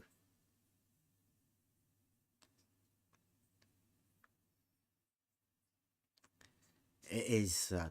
That I did actually want to go over the Blue Marble Science, because the last, other than the 2-minute video he did about SE, the last video that Blue Marble did was on the Tuesday last week, was it?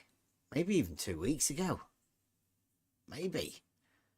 It was about the religious globe model and how religious people did that. That was when Betty went over there for a chat with Blue, and they agreed that the globe was similar to some sort of a religious model, and they definitely linked the globe model and science to a religion.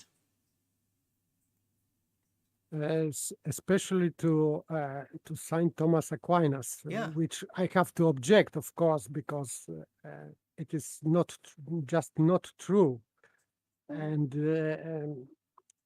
but the only true thing Baby said about Saint Thomas Aquinas is that he is Aristotelian disciple. Yes, it is true. 90% of his reference is to Aristotle. This is his basis for every logical statement he is making about theology and morals and whatever. But linking this to the globe is just nonsense, because of course in that time and in ancient times and in medieval times, nobody was talking about a globe. The first one was Copernicus. He was the first. Nobody before him was talking about heliocentric model and globe Earth rotating around itself and rotating around the sun. This was Copernicus. And obviously St. Thomas Aquinas was way before, like 400 years previously than Copernicus. So it is extrapolation, not justified extrapolation. First was Copernicus and St. Thomas Aquinas, and Aristotle didn't bring globe model to the table. Never. I'm pretty sure I heard somebody said that Aristotle said something about it. I'm like, no way, right? No way would they have had Euclidean geometry and the understanding of the logic that placed that Euclidean geometry in that formulation, and for them to just go completely against it and say, yeah, it's a ball. Like, there would be no founding for them to possibly say that. Absolutely. That, to me, says that the globe, however much it's ingrained in people's minds at the minute, it allows them to even time travel back to imagine that other people think like they do. And that, to me, is arrogant. For you to think you could do that. It is arrogant and obviously not true and impossible practically. They thought in ancient times, like Eratosthenes. They say that he proved something about globe. No, they thought, some of Greeks thought that the earth, the surface is spherical because, and there is a hump in the earth because of these fumes and ashes and whatever, these gases from the end, from the center of the earth, where was the hell, and the hell was burning and was producing fumes and gases, so it caused this bulge in the middle of the earth. So this was their explanation why the surface of the earth would be spherical, but not globe, not full globe, only bumpy, let's say, humpy earth. That's all.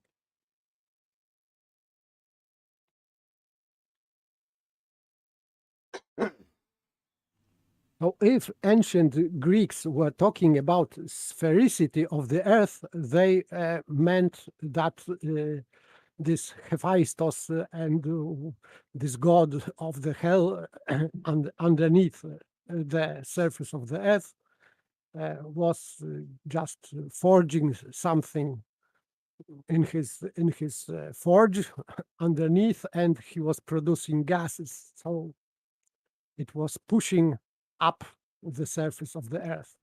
That's all about sphericity of the earth in ancient times. It sounds ridiculous, but this is just religious belief of some people. But in ancient times, they it was the topic of the discussions, philosophical discussions. So they couldn't ignore that, like Aristotle didn't ignore that. This gods of Greeks, this gods in the heaven and gods underneath the earth, these demons. So he was talking about demons and gods also, because it was the part of their cosmos, their worldview, but nothing to do with globe and heliocentric model ever. So if is someone on flat earth side and globe side earth side is talking about Eratosthenes or Aristotle or whoever, or Saint Thomas Aquinas, that they believed in globe model and heliocentric model, they are just mistaken or lying. That's all I have to say about that. Yeah, well, obviously. I think, though, the whole point of it, because I always see things differently, I guess. The way I saw it is that Betty was sort of, obviously, the whole story of the globe being set up by this religious guy. It is sort of like a Trojan horse, right? He's preparing the way for linking the globe to science, to religion, right? That's the Holy Trinity that they've got there now. There's a pact that they've developed, and it doesn't need to involve reality anymore. They've pushed reality out of the way. The globe always overrides everything now, and that's becoming the religion, and the religion gets pushed through the bunny ears globe science. That dictates to everybody the way that everybody has to go. And I think Beddy's just preparing that through. He's sort of allowing them to open up that concept in the mind. Because obviously they're not going to think that they're religious, right? They're never going to see the actual religious connotations of it.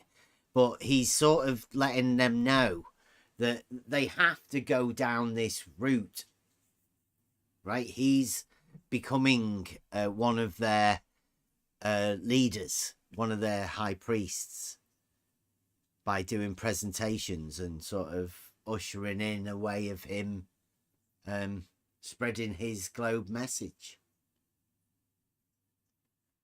Globe yes, I think that globe logic. I think that they are trying to justify globe by religion, and they are trying to say that true great people like Saint Thomas Aquinas, because of course he was a great philosopher and main theologian in Catholic Church, the first main theologian.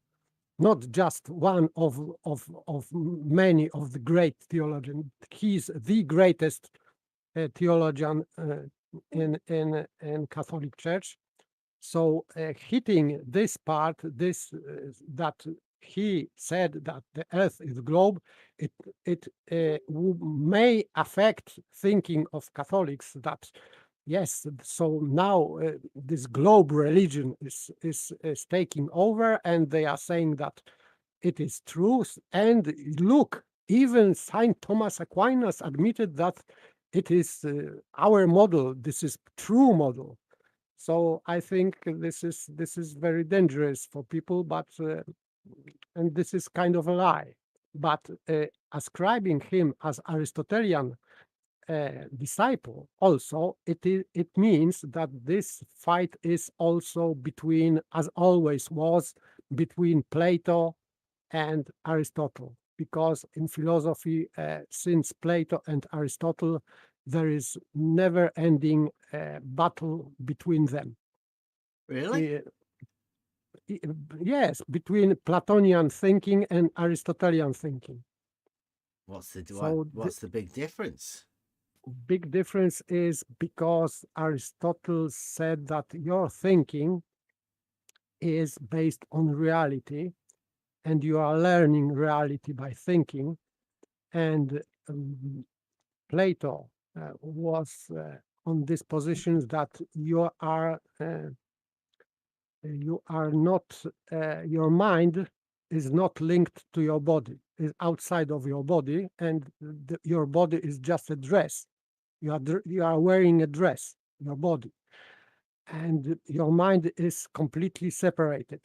from your body, and you really don't learn anything, but you are just reminding.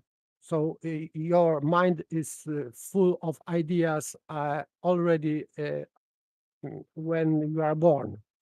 Are they different though? Yes, because Aristotle said that your mind is tabula rasa. It means that it is naked table, nothing. You have to learn everything from nothing, and you have to do it from reality, physical reality. So that's why his theory of cognition was based on experience and your senses.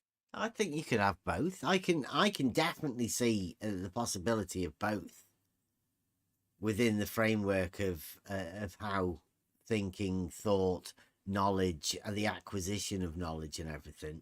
You could definitely have both, right? Because the way I understand it, Plato had the perfect form, right?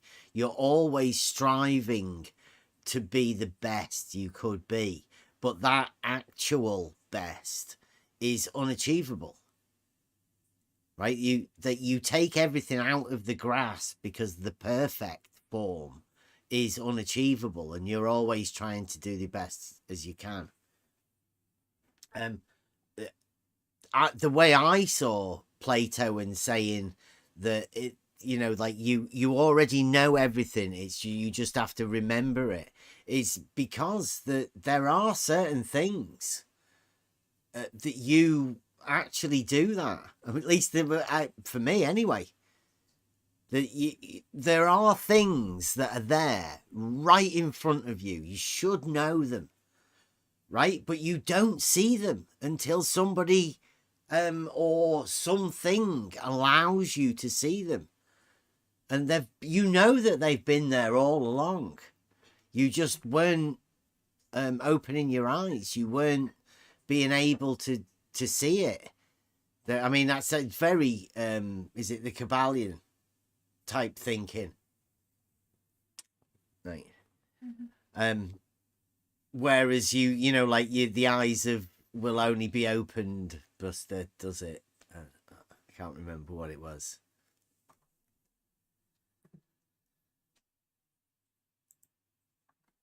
So yeah, we get the idea that this is you can have both, can't you? Whereas you do have to learn it, but then once you do learn it, you feel like you've already known it. Yes, but the difference is between Plato that Plato's position was that you are not learning. You are just recollecting. Mm-hmm. You already know that. And in Aristotle's view, you have to learn from nothing. So you are learning, for example, if you are learning about triangle, so for Plato, it was that you already know the rule of triangle, whatever it is.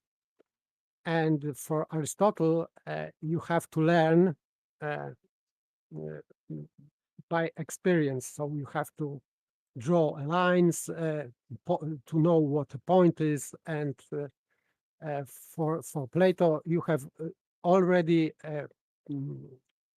formed form in your mind, and when you are seeing the triangle on the paper, you are just recollecting.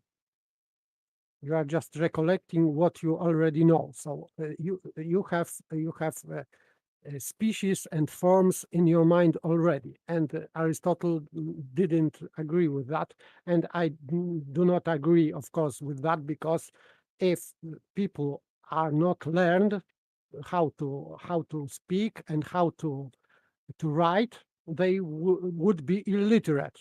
But in Platonic world view, it would be that everyone should be professor and philosopher. Well, because this is where again, until you've actually been brought up within that framework, right? If you are being brought up. Aristotle wrote the book Trivium, right? So imagine the students and everybody that was learning from Aristotle, and then imagine the kids that they were all learning from, right? And you to be brought up within that. What sort of a person could you grow up to be? Like, who knows? You can't even begin to imagine the possibilities of somebody that's been brought up naturally within that framework. I was saying this the other day.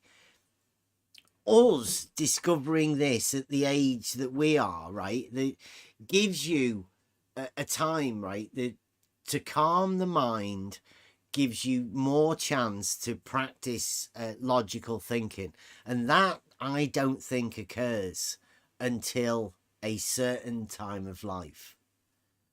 So in order for you to have been taught the trivium and the stuff that I've gained personally so much from in the later years, for you to have that in you from like birth, like literally being grown up within that framework, the possibilities, like especially if everybody around you is also being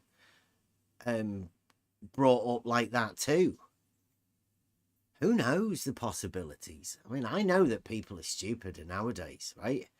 I don't even imagine that I can even comprehend what those must have been like, you know, back in that day.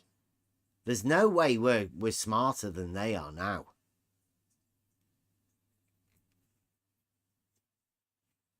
I think that differences were the same, because they were some people which from youth they were wise. But so it is not said that you have to have, for example, 50 years plus to be wise. Yeah. But it is not very common that young people are interested in such abstractive thinking and philosophy, of course. So generally, not many people end with philosophical thinking till the end of their life. So it is not very popular and common topic. Well, I don't know. Like, I mean, it may not last long, but for those few generations that really got involved in it, I can understand why they're all walking around in robes, you know, being great thinkers. Because they've obviously, they formulated Euclidean geometry. That just wasn't one bloke. But, you know, the groups of minds that came together to formulate that logical system, I mean, that's genius.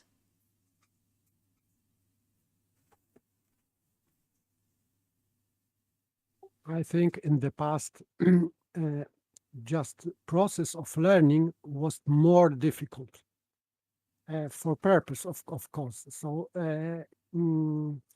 that's why maybe they in the past they were not so many educated people, because now humanity is proud that everyone is writing, is reading, and most of people are speaking English and so on. But for me, this is not this real education that was in the past, because you can memorize language and you can write also and read without understanding what you are writing and what you are reading. But in the past, you had to have to think to learn. For example, if the Euclid was basic and logic was basic, you couldn't pass a certain level of education if you were not able to logically think. And now you can pass this level, and even you can be professor or assistant or whatever in the university, and still you are in medieval terms of your education, you would be considered as illiterate, as nowadays professor. And this is sad for me. Well, I think in olden days, let's say, there was less distractions, and they wouldn't have had need for most of the things that we do. But in the past, in the trivium, thing that got me is that it's geared towards learning, right? It literally teaches you how to learn. Then because it's practical, right? You can then apply that to anything that you want to do. Anything and everything that you ever do, whether it be cooking, farming, whatever, doesn't matter. Woodworking, brickies, masonry, anything. You get to apply this logical reasoning power that you have, and you get to be able to give people the idea of how to do likewise. The communication skills you gain. Much more useful for after school, right? For you to be able to live in, out there in reality, I think. Yes, education now, for example, if someone is saying, oh, you are not enough intelligent to learn, for example, music or whatever, but this trivium is learning you how to be more intelligent. That's it.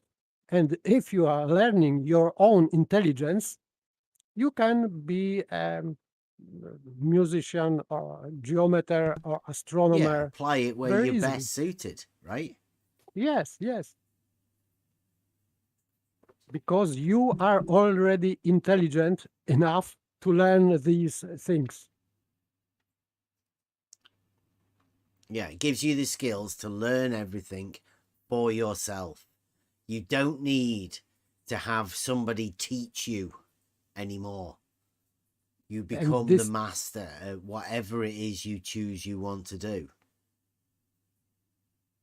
Yes, and that's why they called these people doctors, because doctus means that he's learned. He is learned on his own. He doesn't need someone supervisor over him to control him what he's doing. He's on his own, and that's kind of people, they were called doctors.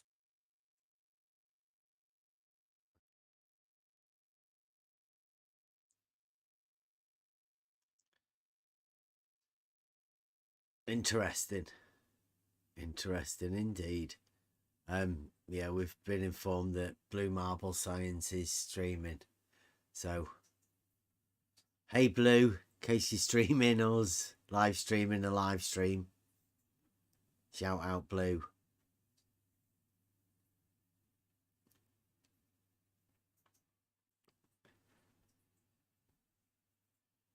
I hope he's been triggered into the horizontal paradox statements. I think Mike was saying something about Blue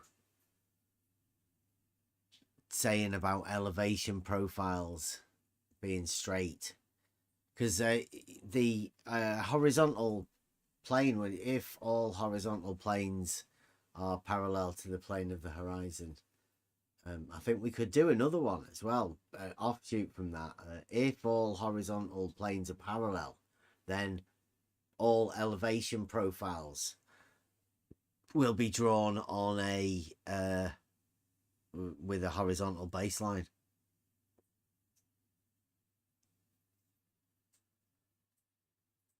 Just basic, one follows from the other. That's the beauty of logic. It builds upon what's stated before it. You can do theorems and proofs.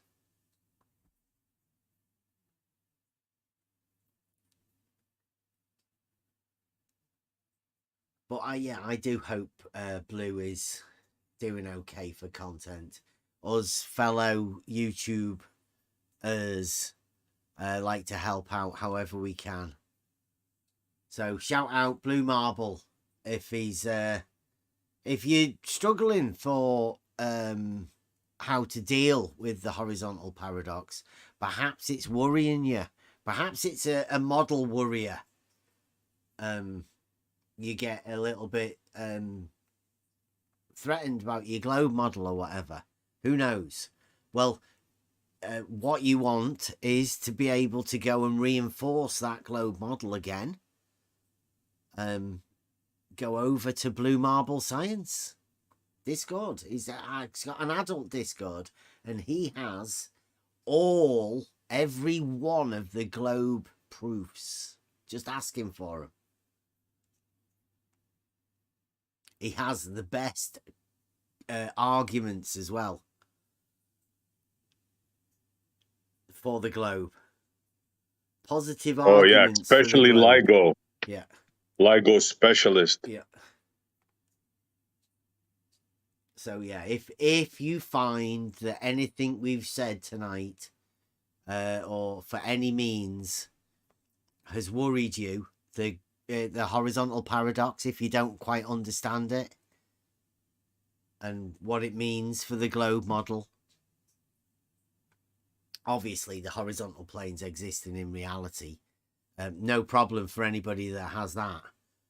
But if you're struggling how to fit the horizontal planes that are well established in reality onto your globe model, go over and see Blue Marble Science. I'm doing that with inverted commas, big bunny ears, because it's it's a special type of science. And yeah, so go over there. He has a Discord server.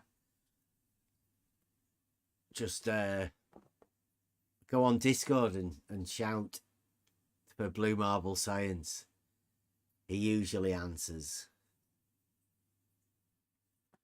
Or you could click the link to come in here.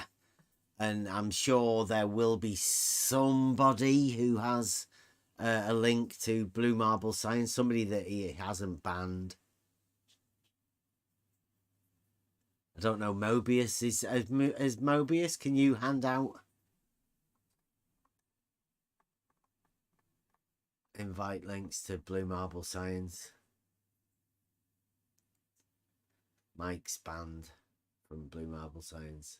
I'm banned from Blue Marble Science's Discord server. Who would want to go there and do what? Talk about what? But the globe proofs, I'm saying if they've got, if they're worried, I'm talking to the people in the chat, if by any chance there's been any globe model believers watching, listening, by any chance, and they've overheard the horizontal paradox and they've been worried, their model has been worried by these things. I'm saying Blue Marble Science has all of the globe proofs, doesn't he? Every one of them. Yeah, I don't take him serious. He thinks there's a 90-foot hump in Lake Rakia of water. I mean, how can you take a guy like that serious? Well, I'm just saying, if any of the globe model believers have had their model worried, in order to get it reinforced again, there's no finer place than Blue Marble Science's Discord server. Oh yeah, for pats on the back and yeah. they'll have that Welcome, globe ball bubble pop believer. back into you again. Yeah. He's globe. Don't worry. Don't listen to those guys. It's still globe. Oh, see, Mobius is allowed over there, but he's not allowed to join in on any of the conversation. It's a joke. That's why I left. You can go there, but you can't talk. You can't text. You can't see the text. You're a walking joke, Blue. Come on. Seriously. It's a joke. Your server is a joke, sir.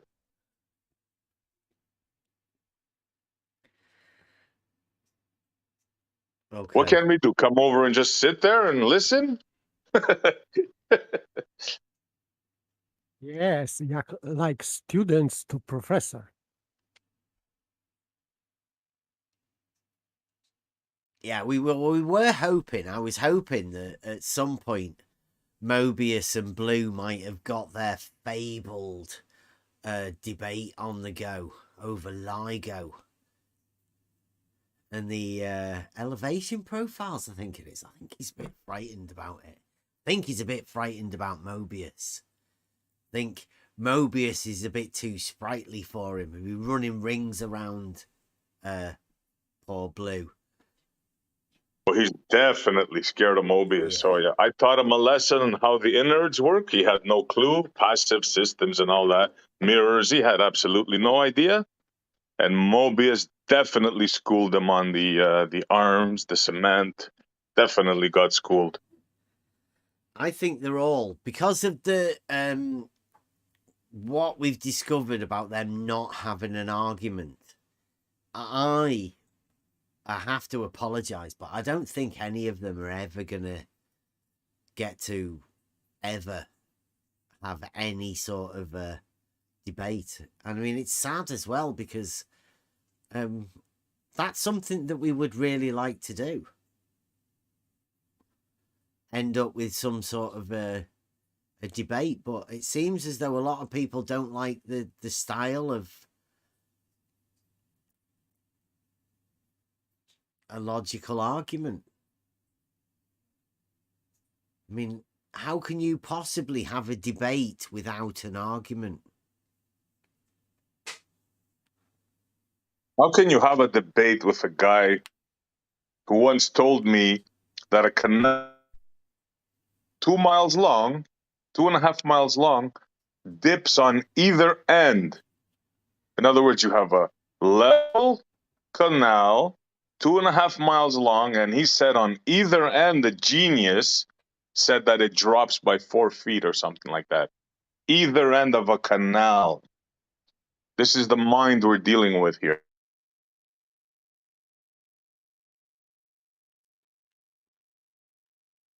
Like utter nonsense. Well, we're going to have Rumpus's video coming soon. Well, he thinks that's going to be a debate, doesn't he? That'll be interesting. Oh yeah.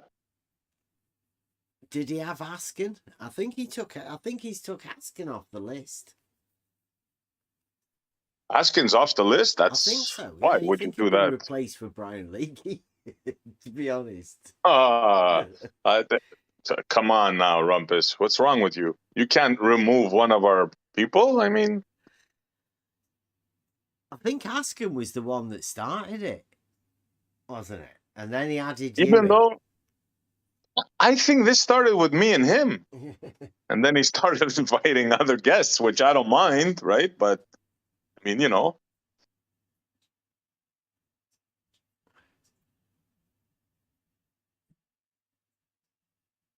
I believe, if I remember correctly, this all started with Rumpus telling me that, because I was talking about the double drop hump, the twin boat paradox, and he said, hold on a minute, there's no paradox there. Come on my show and I'll, because Bev doesn't let me show pictures here, he was saying, remember? Yeah.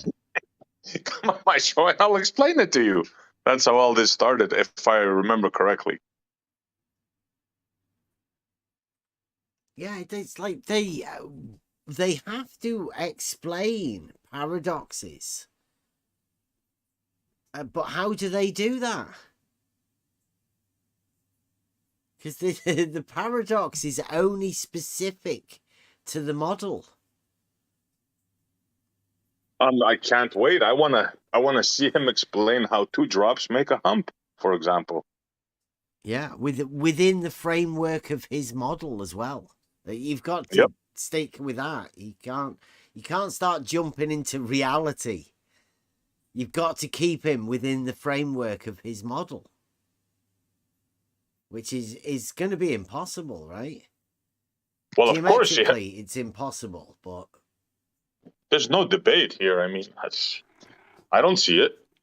But in that way, it is impossible to prove that this model is correct, because if you are trying to prove your model with the starting point, this globe, you are making circular reasoning. So you cannot prove. This is begging the question and circular reasoning at the same time. So it cannot be proved. So if people like Rumpus and Brenda and Effie Dogma is saying that on the globe we have curved level, so it is circular reasoning. You cannot prove anything by that kind of statements. It is impossible to prove. So you have to prove from something else, some evidence, which is not linked with model, but it has to be linked with reality. But they are starting with model, so you cannot prove anything. What do you mean? We had a proof by redefinition. Globe logic. Brenda taught us that. Oh, was Brenda? Yeah. But in fact, redefinition on the fly is just dishonesty in discussion. If you are using different definitions according to current argumentation, it is always considered as dishonest in discussion. So, but that's globe. You can't say that. It's globe argumentation, right? It's a globe. It's one of the globe proofs. Brenda said. I mean, yes, it may be completely dishonest, but at least it gives them something. Can't be taking it away from them.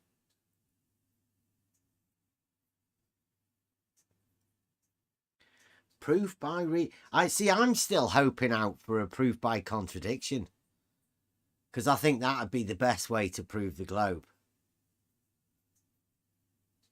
More contradictions, the better. Yeah. If we could find some way to get a proof through a paradox, like if you can imagine if we could push through the horizontal paradox as being a proof for the globe, the fact that the horizontal paradox exists is a proof of the globe, right? If we could just get them to admit it and accept the paradox, then they might be able to formulate a proof around it as a proof for the globe. Makes sense, doesn't it?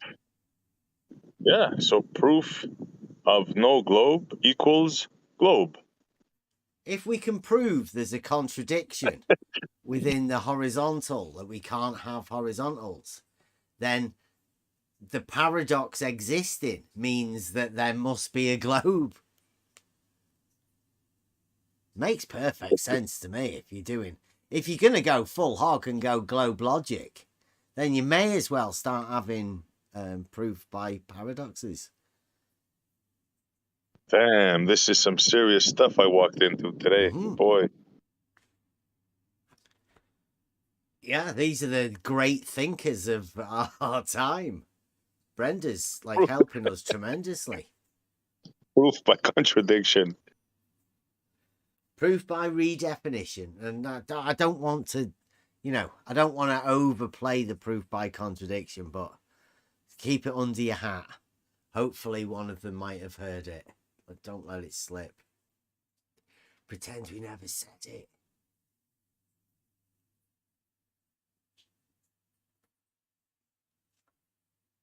Ipsne Arnie Bay. I think Mobius keeps putting the pictures of the string line, right? Now, that is a line, as in like a geometric line. It goes from one point to the other. So that's got to be a straight line.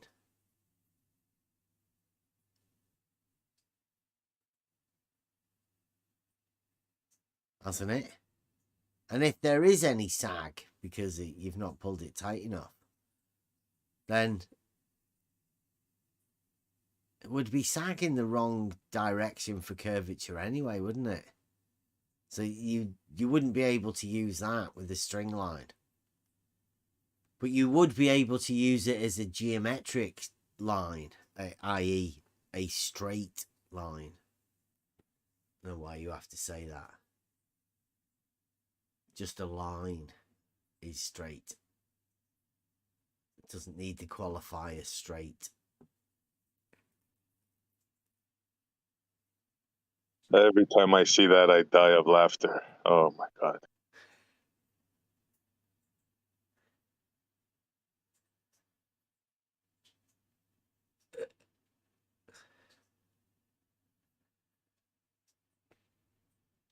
Yeah, there's some interesting geometric principles that are sadly lacking for the globe.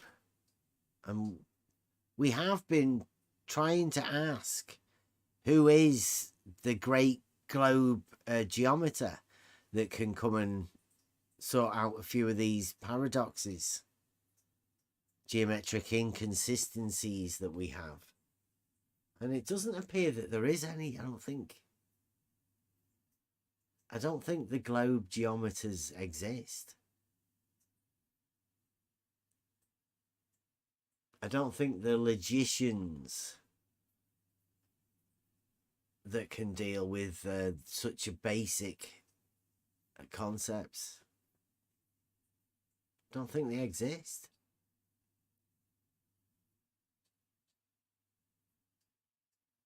But if there is anybody that wants to, you know, come in and have a chat about how simple this stuff is and how we formulate the proofs and put them together, build up from first principles, basically from the very basis of what you think you can start to prove, and build from there.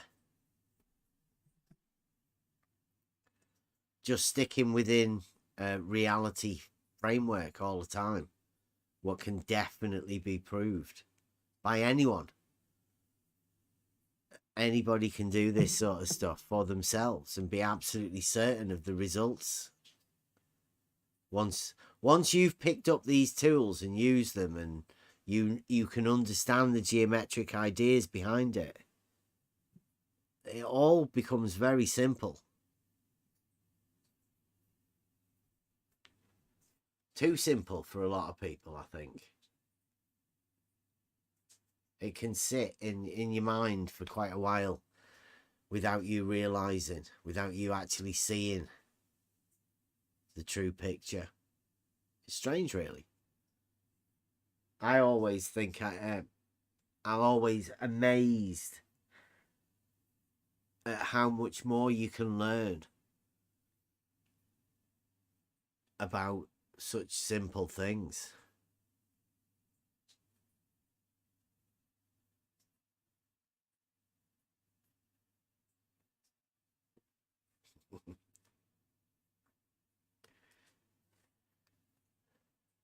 LIGO is a beautiful gift given to us.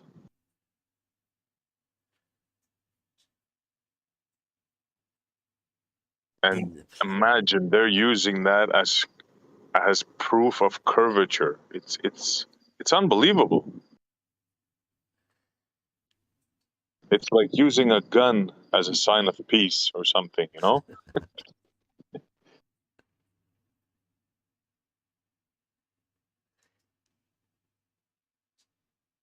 But LIGO also can reveal their machinations, because in order to have this curved slabs, they have to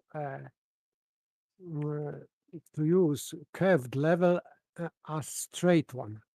So it somehow reveals what the trick is in their mind, and how they are trying to mind trick others.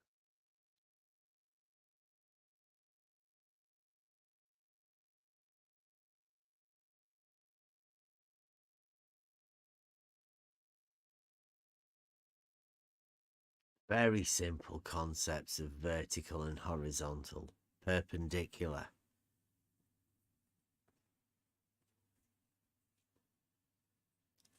The proofs are there within the logical framework. And even the links to reality can be made very easily. And to go outside of those is where it becomes into the realm of fantasy, really.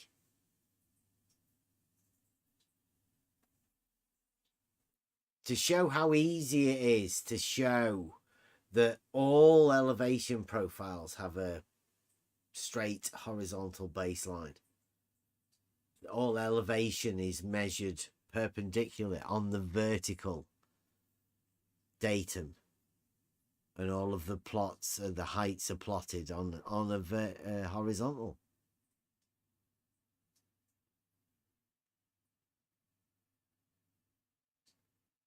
The disconnect is within your mind, I guess. How do you deal with that conflict? Call it the horizontal paradox. But the problem is that there's a problem. You can't have both. You can't have what you imagine as a model and the geometric concepts of what happens in reality. The two of them are incompatible. They don't go together.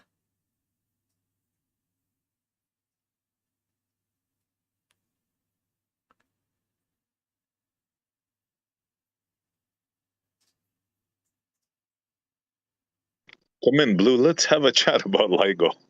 Seems that Mobius is in the mood as well as myself. Come on in. Hey, Blue won't come in here. He could bring his live stream over if he wanted to. Bring a few of his mates over, but they won't. Yeah. It'd be hard Bring work. friends.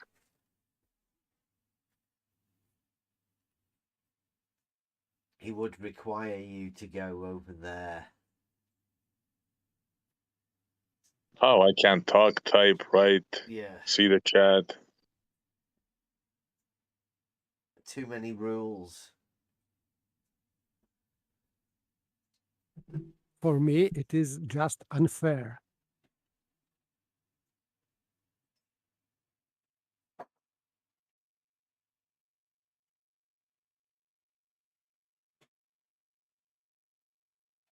We'll have a LIGO face-off, like the OK Corral.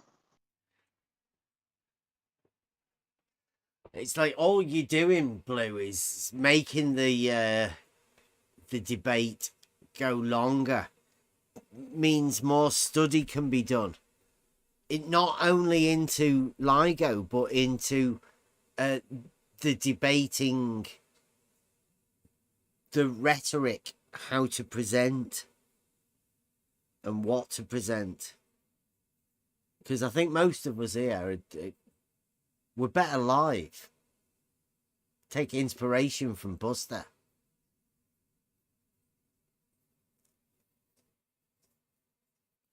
Not too good at making videos and having to cut them, piece them together, do scripted pieces.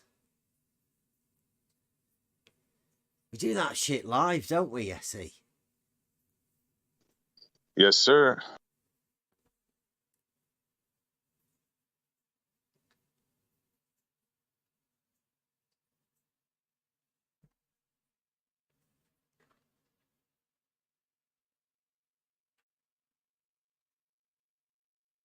was a bit short on stuff to go over today with the logic, but I was having so much of a good day today with the horizontal paradox on Twitter. Don't know wherever if those guys are listening. I know a few of them are in the Discord watching for all of the stuff that they're doing. But yeah, they are the Twitter guys are struggling, and they're the proper globe defenders. Troll Team 6 members, penguins, bikinis, all of them. They've got loads of emojis showing what clans they're all in. Probably some of them are clans.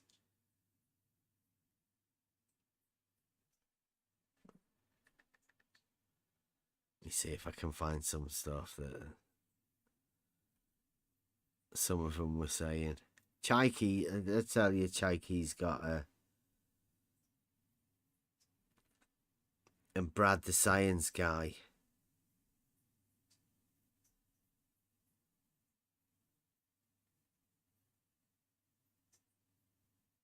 They were even talking about bendizontal.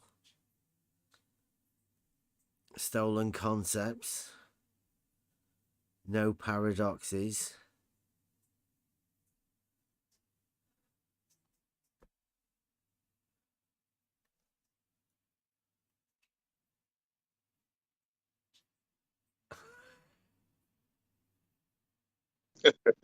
Yeah.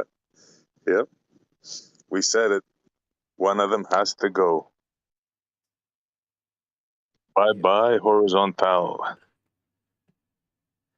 Yeah, it's just a choice you either can have. I think that's the point we're at now. The geometric horizontal plane being the plane that all perpendiculars to it are parallel. That horizontal plane. Meaning that all of the perpendiculars to the horizontal plane will be both parallel and vertical. That geometric horizontal plane. That cannot exist on the globe model. That particular geometric horizontal plane. Now, I'm not too aware. Who knows this? Because Rumpus and people like Rumpus say that it isn't a paradox. Whereas it quite blatantly is a paradox. You can't have horizontal planes existing somewhere on a model where horizontal planes don't exist. We know what Rumpus' model is. Parallel, I mean, horizontals at each point. Yeah. Disco ball. Like super disco ball. More like golf ball. Is the paper? I don't know. I don't know whether there would be some sort of a way, but I mean, basically their model says this cannot exist. And then you go, well, look, here it is. And what sort of a thing is that? Obviously, this cannot exist has to turn into a false statement, doesn't it? The positive claim is turned into a negative through the introduction of some evidence.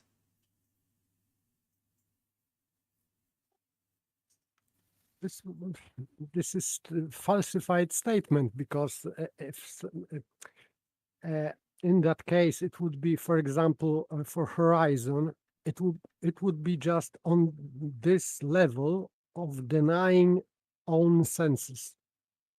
So if someone is denying own senses, like for example, if you are standing on the beach and you can see the line of horizon, straight line.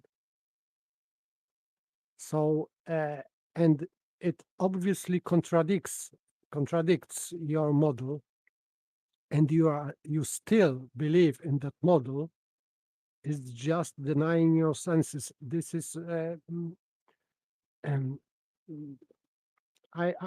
cannot name it. It's like a mental indisposition, delicately speaking. There is no way to argue against it, because if someone is denying his own senses, you cannot argue. You cannot argue. How would you argue with person who is denying his own senses? For example, if you are showing him a triangle and he is denying it, that this is triangle, because in his argumentation he wants, for example, square, and he would say, no, this is not triangle, this is square. How would you argue with that person? You cannot. He's just should be patient of Nutzhaus.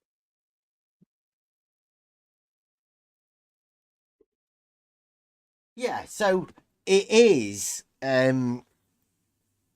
just quite simply falsifying a claim, right? They make the statement, for instance, the horizon cannot be horizontal.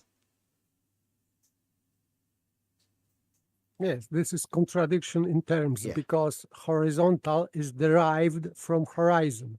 And if horizontal is straight line, and even in their model, they claim that it is still straight line. So it has to be, horizon has to be straight line. But their model says it cannot be a straight line.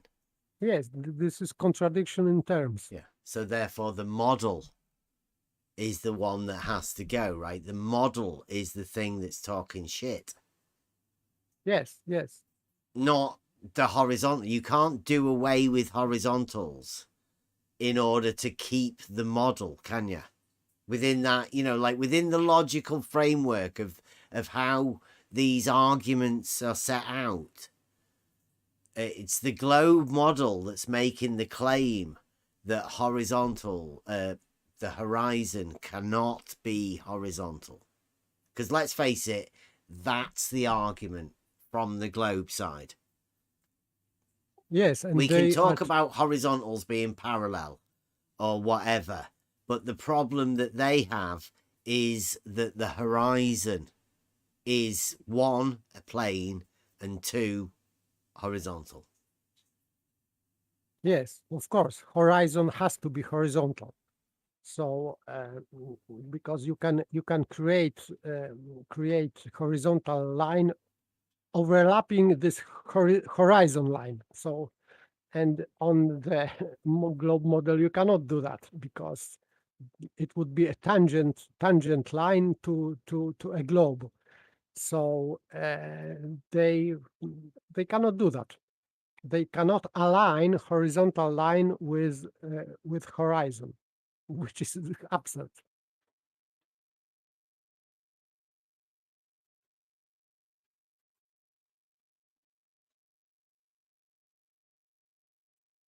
But they still are naming this tangent line horizontal, I think only to deceive some people, or maybe to convince themselves that they are correct.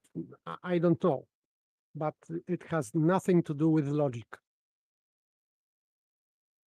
Yeah, that was the other thing that I wanted to bring out of this, is that, I mean, it is logic night, and Brenda and Rumpus were brave enough to come in on logic night. I mean, they were holding each other's hands or whatever when they came in, but they did come in together and have a chat about logic.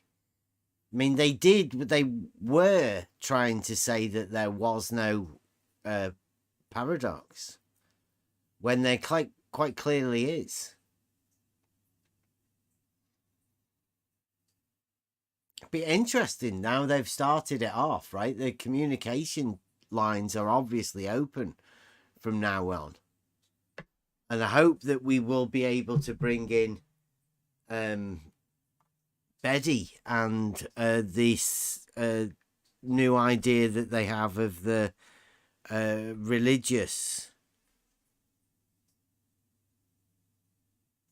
globe model, or the way the scientists can become priests.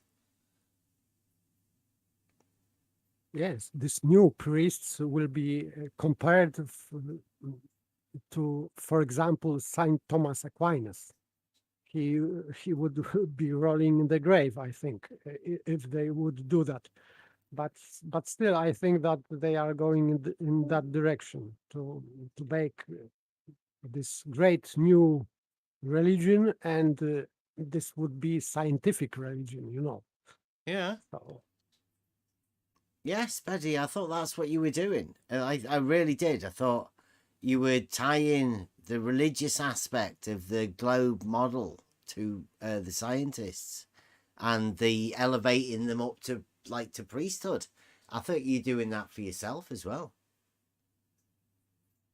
Yes, because if they are telling some people like this Michio Kaku or whatever he is, and others are saying that science doesn't need proofs, and the science is guesswork, and you have to believe. So they are just segueing into religion, and they will say that this is still science.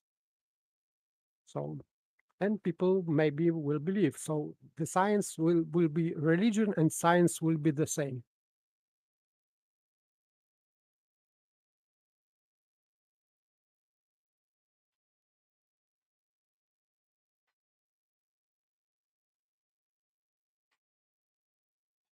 And it means also that not that religion will be more scientific. No, the science will be religious, because if you don't need proofs in science, but you have to believe, it means that they will turn science into religion literally.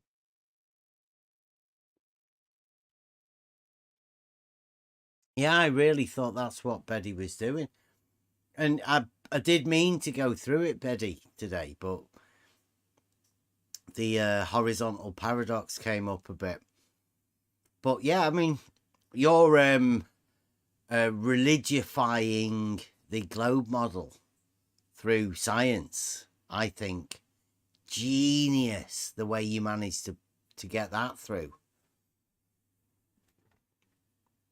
The heart of the atheist community.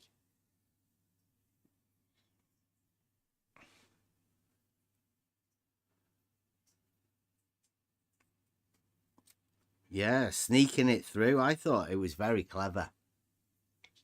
And by the way, I think this is work against Aristotle, because, for example, if someone will deny this kind of argumentation that Bebby brought into marble science stream, he would reject also Aristotle, because it would be just like psychological reaction that if it leads to Aristotle, so it means that Aristotle was wrong, because it's Aristotle's fault that this kind of thinking is not good. So some people which would be skeptic, they would reject Aristotle, like throwing a baby with the bath.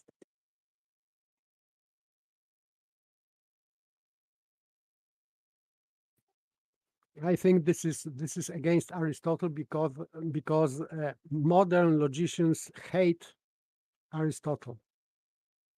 This is unsated hatred.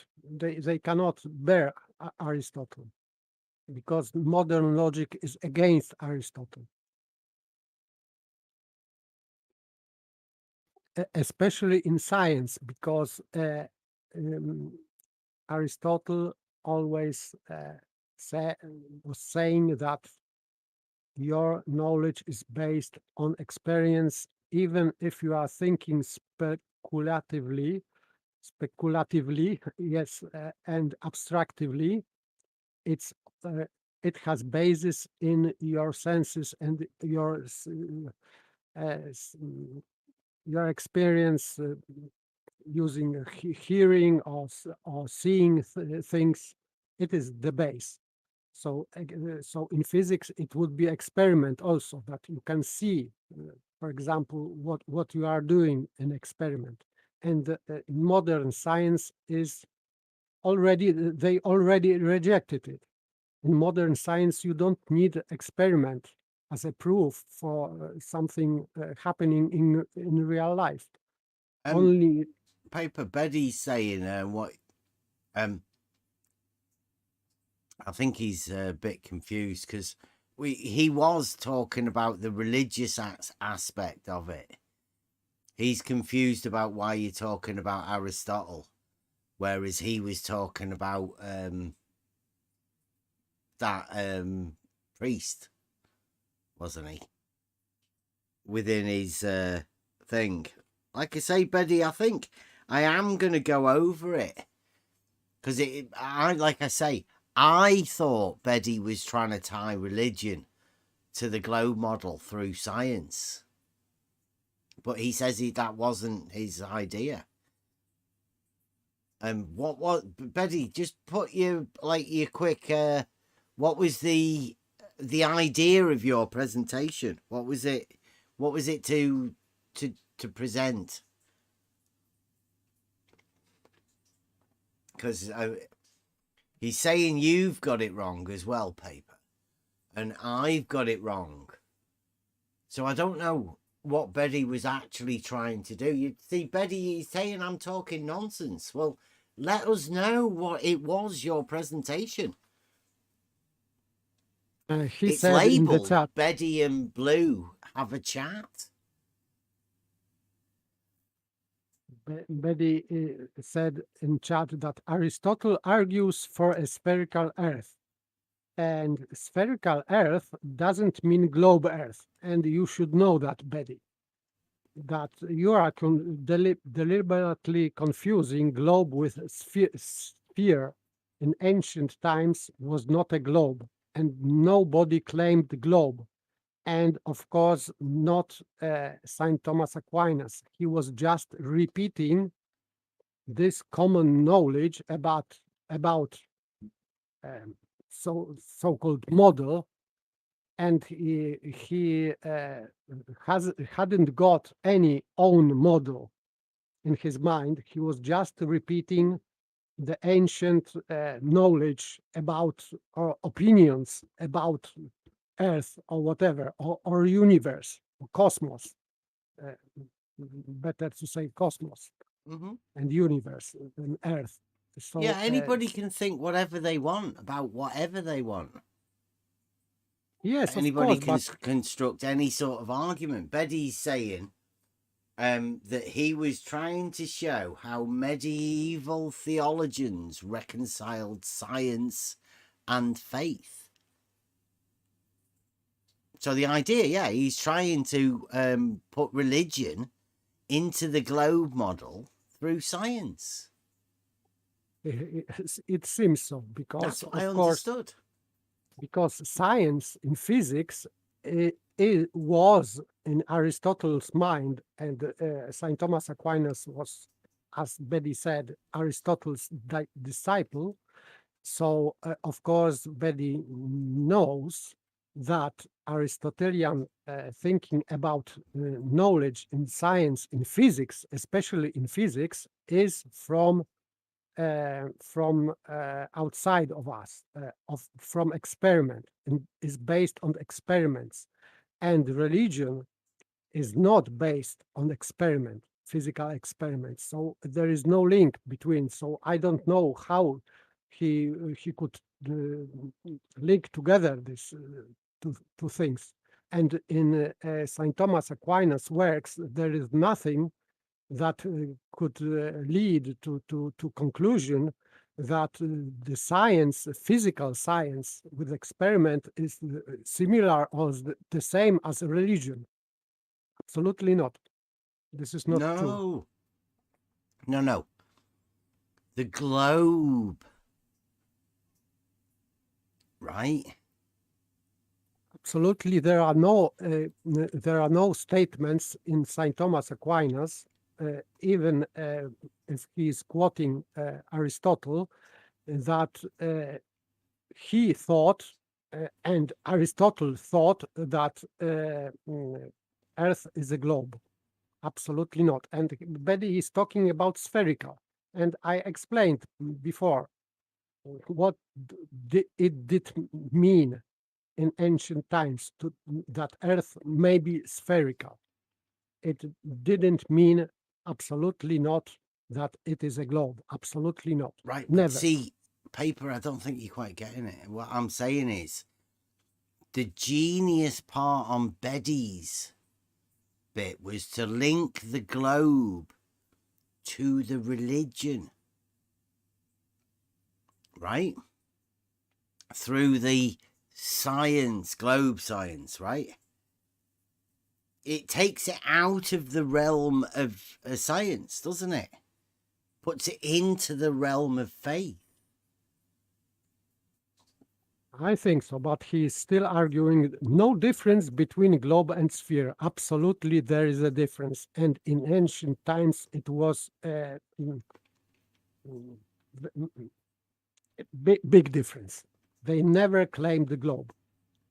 Some of them thought that the surface of the Earth, so to speak, is spherical, but it was rather because of things I explained earlier, but never it was a globe, never a globe. So Betty is I don't know how to name it. Not honest. Yeah, well, we know that they can't formulate an argument. And Aristotle would definitely have been able to formulate an argument. And maybe perhaps Paper can explain difference between globe and sphere. Yes, sphere in geometrical sense is part of the ball. Ball is full sphere, and sphere maybe and is section of a sphere, of a ball. That's the difference. That's why if you have spherical shape, it doesn't mean that this is full ball. And that's why they were talking about spherical shape, because they knew that it cannot be full ball. And in Greek, it is for ball, it is different word. So I think it is bola. Yeah, well, the definition of a sphere within Book 11 is the revolution of a semicircle with a fixed diameter. So that would represent that any portion of that. Of course, yes. It may be ball because it maintains spherical shape still, of course. It doesn't change shape, but it is not a requirement to be a full ball, to be spherical. So sphere can be half of a ball is a sphere. Oh.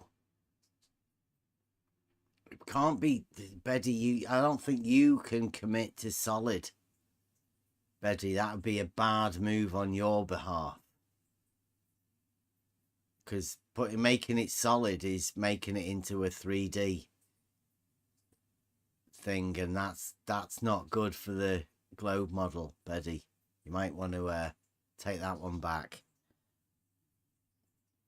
before you lock that one in.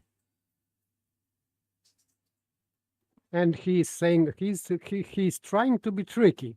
He said in Bunny's sphere, a round solid figure or its surface with every point on its surface equidistant from its center. Yes, in diameter. So if you have semi ball or half of a ball, you have the center in the same spot as if it would be a full ball. So center of semi ball or half of a ball this is the same in the same point. So please, Betty, don't be tricky. I know what I am talking about.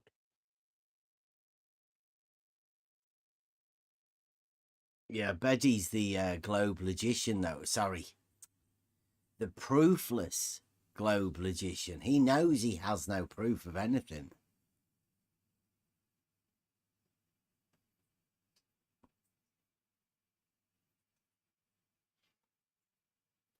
He's trying. No, yeah. Aristotle did not argue for hemisphere. Yes, because sphere is not a full ball.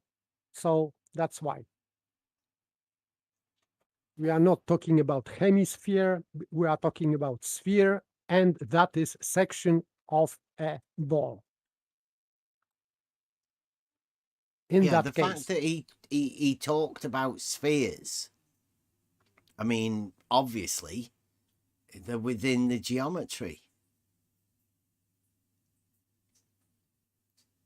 Yes, he was talking about spherical shape of the Earth because of this old argument that these boats are going over horizon. This was his argument, that's a made-up argument from the Flat Earth Society. Aristotle never made that. It's ridiculous to think Aristotle ever made that argument. I think not, but still, if he thought about sphere, it was not a globe. That's my argument, and Betty is just not responding to that, but he is just circling around the sphere or semisphere, and the globe and the sphere is the same. No, it is not the same.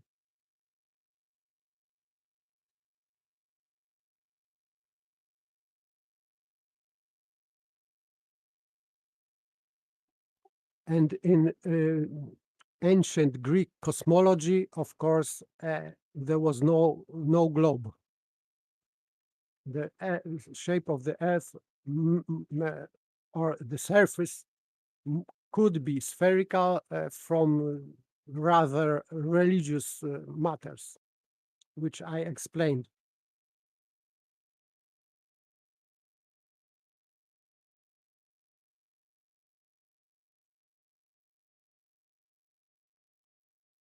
Yeah. Betty's got some writings of somebody.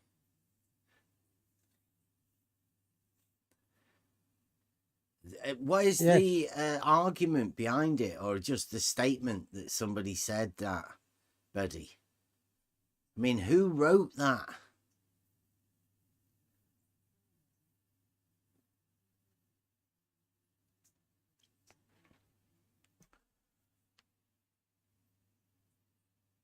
Or did somebody translate it and somebody write down the translation of it? But still, it doesn't prove that Aristotle said that we live on a globe. Absolutely not, because center of the Earth is just inside, beneath the ground. So this is center.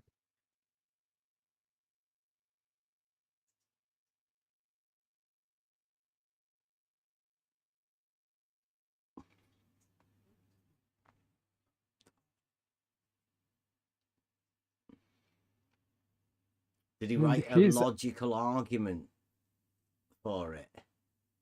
Or did he just say, "'Tis globe"? Or somebody just write that in his memoirs or whatever? But even if he's writing, its shape must necessarily be spherical. It is absolutely not from any tests or experiments, because he couldn't test it. So even if Aristotle had opinion that the Earth is spherical, it was only an opinion. You can have opinions on many things, but he couldn't prove that anyway. But even given that he was proponent of spherical Earth, it was not globe. Never claimed by ancient Greeks that we live on a globe. Nor Aristotle, nor Eratosthenes, or other. No one. I think what you've done here on Logic Night is you've been baited into talking about a non-existent model and arguing with somebody in the chat that isn't formulating any sort of an argument from any basis of any logic. And you're discussing about something that somebody else may or may not have said with no basis for anything. Of course, this is baseless. So Betty is trying to convince maybe us or someone. He's just trying to bait you into saying his argument again, so he doesn't have to say it. Yes, but I will never concede that ancient Greeks were proponents of the globe, because it's just not true. And of course, Saint Thomas Aquinas wasn't proponent of the globe at all, because, for example, in his he was religious though, and the globe is definitely a religious thing, and the globe scientists, bunny ears, are definitely the modern priests, of which Bedi is trying to get himself a ministry. Being propped up. He's got all the right backing.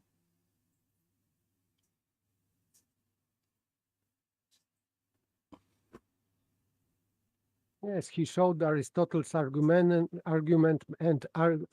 of Aristotle was that Earth shape of the Earth is spherical, therefore no globe. What? So what? That can't be an argument. No, not even a globe logician would think that's an argument.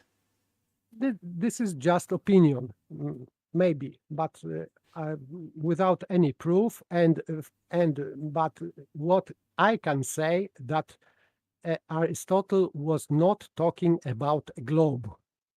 Maybe Bedi is talking about globe, but Aristotle wasn't talking, and Eratosthenes wasn't talking about globe, because it doesn't fit their cosmological model of universe.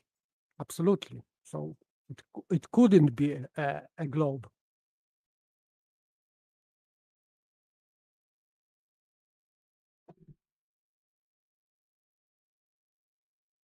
Getting the quota in for tonight.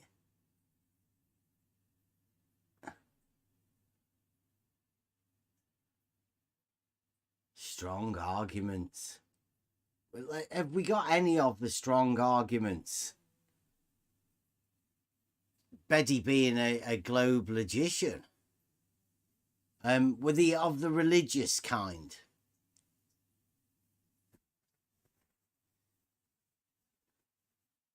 Because that's what I'm more interested in, Bedi. Was the links to religion that you had to make in order to... You sort of were going... I thought you were going after the religious people by saying, this dude said 'tis globe. So come on, religious people. You know you want to come to the globe. Religious guy said it. Come on. Atheists, you can come in as well because he said globe. Let's all join together. And Baby is saying that paper says Earth is spherical but not a globe. I am referring to Aristotle and Saint Thomas Aquinas. I am not saying that. So Baby is just trying to put these words into my mouth, that this is my claim. No, my claim is that nor Aristotle nor Saint Thomas Aquinas were proponents of the globe. Never. Because I have read Saint Thomas Aquinas, his works, so he was explaining how it would work on this in this cosmological model of universe with Ptolemaic spheres of celestial bodies that completely cannot work with heliocentric model, absolutely, and with globe. So, and for example, Saint Thomas Aquinas was explaining this spherical layers, and he was comparing it to chorus of angels. So this complete nonsense trying to say that Saint Thomas Aquinas was proponent of the globe. Utter nonsense.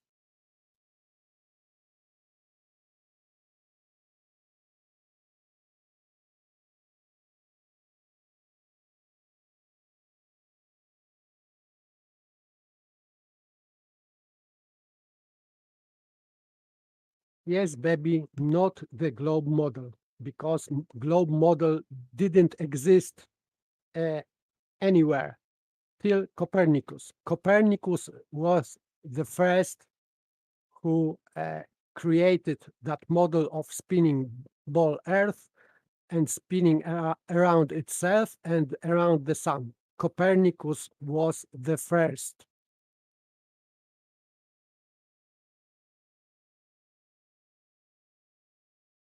Well, considering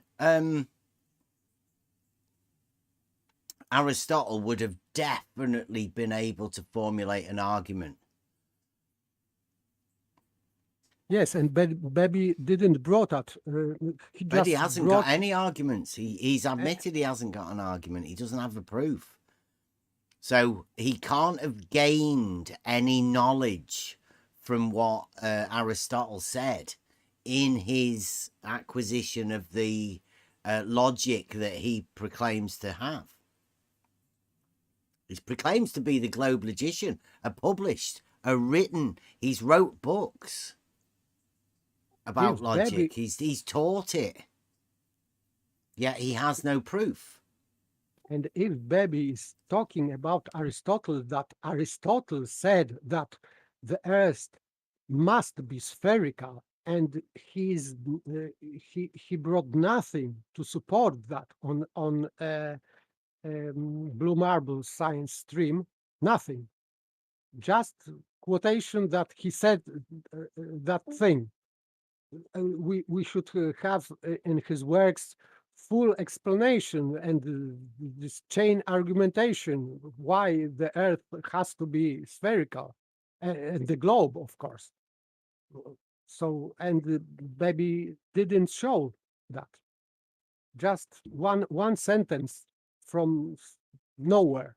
I don't know from where it was, and what statements was before and after this. Maybe it was part of speculation, or maybe it was part of referring to someone else, but he didn't say that. Well, it looks like we've got tomorrow sorted for the Trivium Day. Trivium at the Hump. We will go over Betty's presentation, and we'll go over logic, grammar, and the rhetoric, the presentation style that how we went for the whole thing. We'll go over everything and see whether I'm right in thinking that it was a highly religious linking procedure where Betty tried to bring the globe into the similar framework that the religious leaders put into the science. I thought it was a genius move from him, going into the heart of the atheists with a religious model and trying to sell the globe based around the religious teachings. But still, it was false religious model because it didn't exist in ancient times. And he's trying to present this globe model as ancient religious model that was supported by Aristotle and Saint Thomas Aquinas. And this is just not true.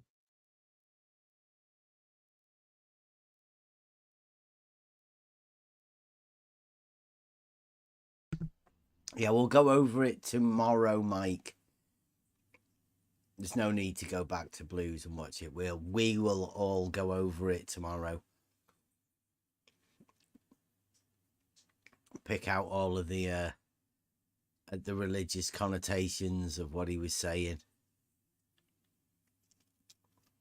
because they can be some quite sophisticated ways of them laying down things that you might not see. But I was impressed with the Betty to at least try and go over something so challenging to that group. I like it when you push yourself to deliver a challenging thing to people.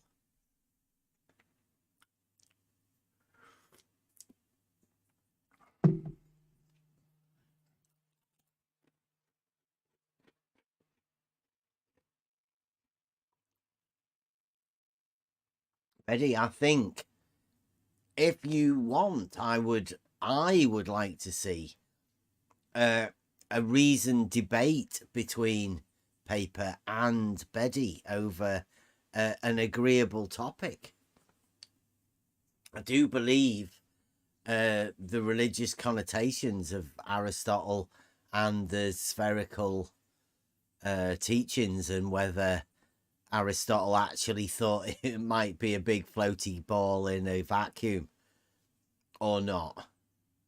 Whether Absolutely. that came into it, that'd be a good debate, right? Paper or some sort of a... But he's still using a word spherical.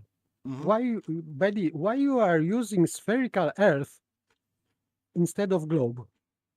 So show me where Aristotle was a proponent of a globe in heliocentric model, rather, because you are using a word sphere or spherical. You never used word globe or heliocentric model.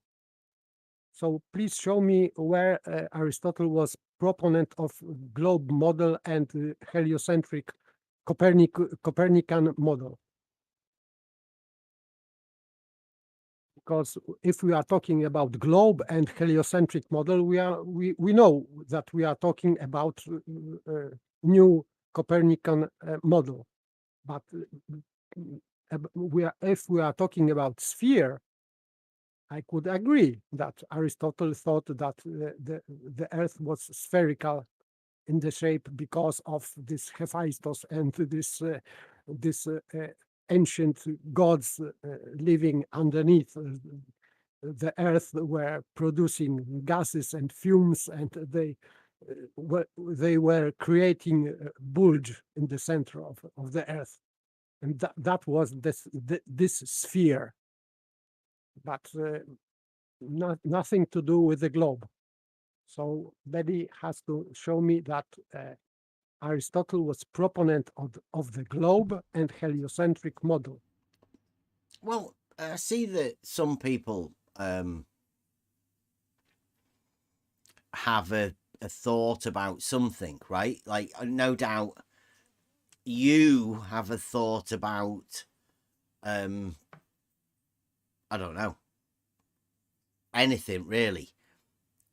That thought that you have isn't going to affect mine whatsoever. Even if you vocalize your thought, can you influence me? Absolutely not. I can only compel someone to make same reasoning and to accept that, but I cannot do anything more. Yeah, you could do your best at a reasoned argument to try to influence somebody, right?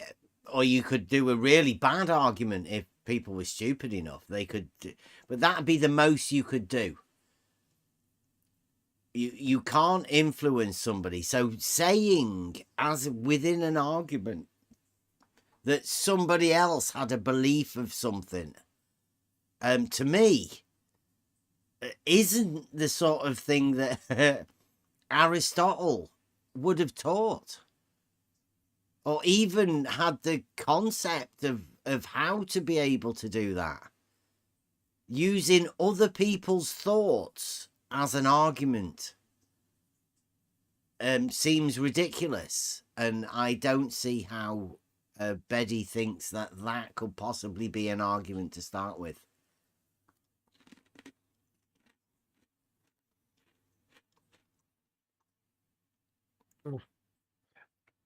Baby says, I used the word spherical because Aristotle used that word. Yes, of course. And they had ancient Greeks had other word for the ball, bola. So he was not talking about bola, but he was talking about sphere, geometrical shape, which indicates only shape, not full ball necessarily. In fact, it mainly meant if the object, for example, was called as spherical, in most cases, it was not full sphere, not full ball, rather. For example, in the Bible, if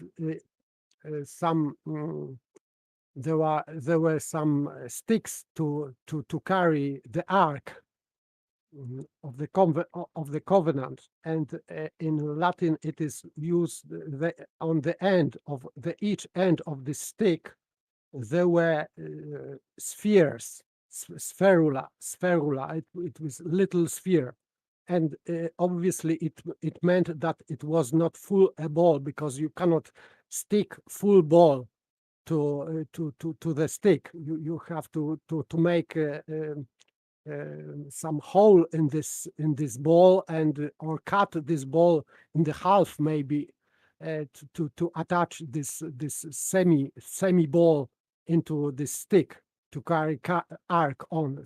So it was called spherula. It means little sphere, because spherula is diminution of sphere. So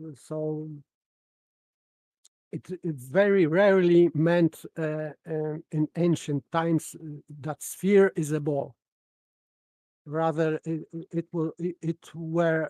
was rather section of a ball, or half of a ball, whatever, but not full ball. That's why Aristotle didn't use word bola, but sphere.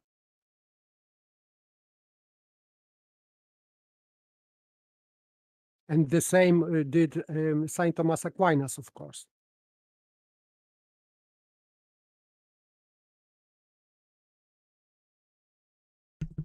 Well, like I say, they're all irrelevant arguments what people used. And even to me, if somebody had said and they believed it, surely that should be it, sorted, right? Why is he still bringing it up? Why is he so bothered about it? I mean, we did just bring up an argument about horizontals being parallel. What threatened his model?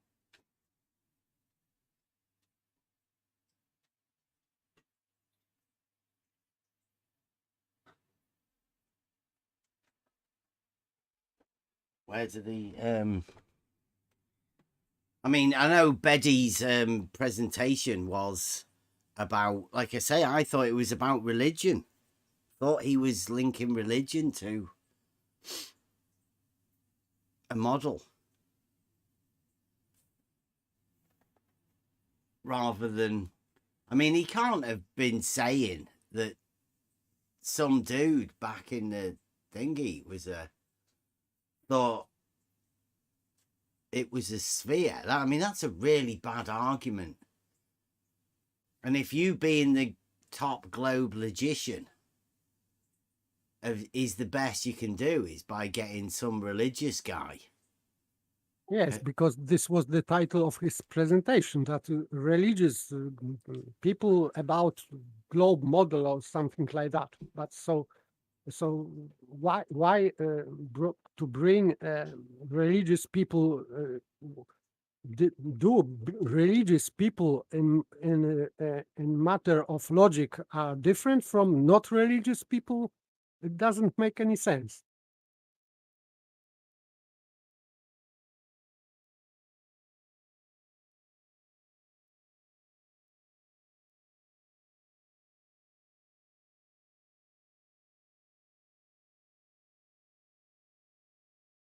You can be philosopher not very religious, and you can be philosopher as a very religious person. It doesn't matter.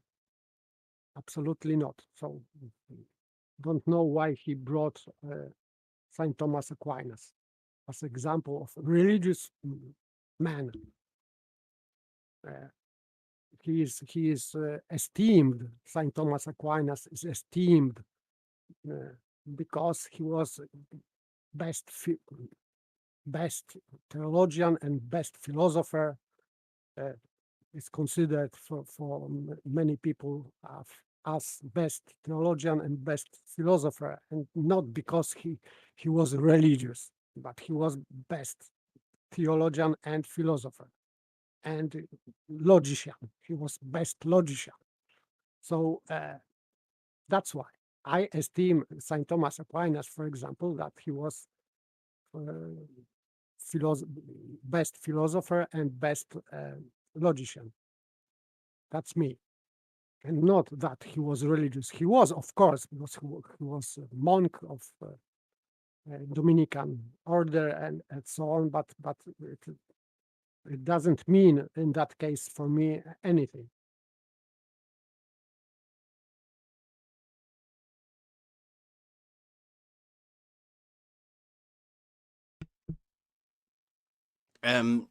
Yeah, like I say, tomorrow we will go over Beddy's religious. Like I say, I don't know what I struggle to see what the argument was hidden within it. All I could see was the link to religion, and he wanted to link the globe model to a religion somehow. I thought he did that through science. I don't know whether he linked the science and the religious leader to science and linked that to the globe, made up globe science, religion. Tried to sell that to Blue Marble Sciences crowd. But I mean, we'll go over it again tomorrow. I must be wrong, really, because like I can't see Beddy would do that.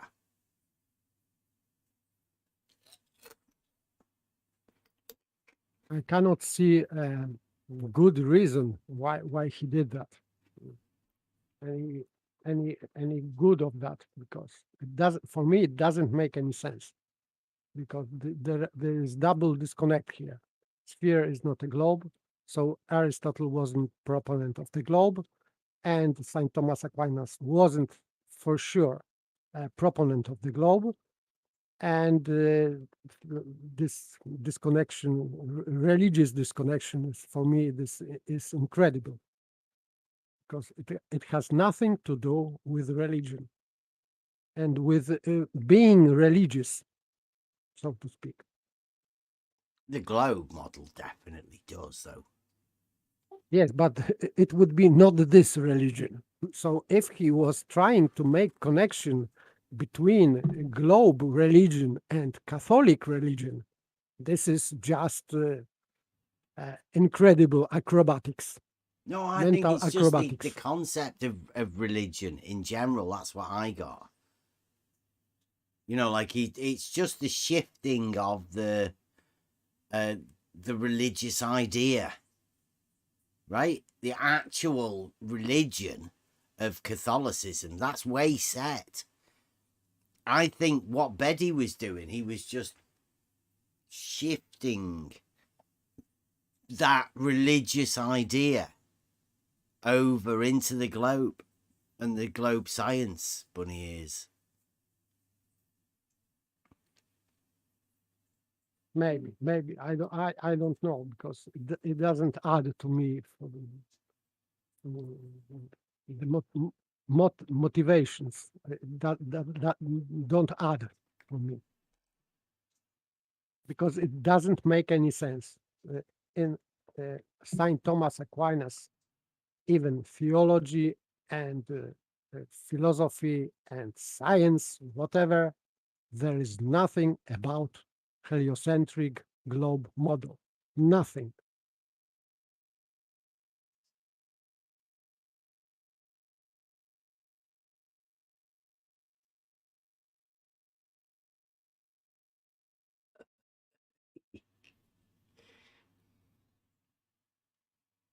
Okay, I have to go off. Okay. I have work early tomorrow. Thank you very much. Thank you for popping in. Oh, that is early. Past 11. Been an interesting night. Logic is obviously it's globe worrying at the least. I bet they sort of wish that they had something like logic to look back on for the globe, not in favor for the globe.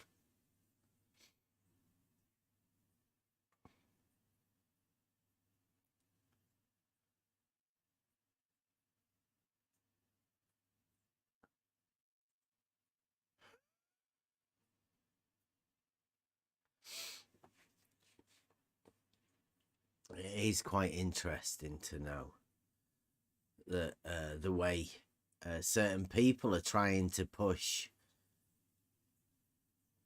the model, and the way, especially the way that these guys that supposedly have been in an arena which is called a debate arena, you know, debate flat earth and more, debate, you know, flat earth debate.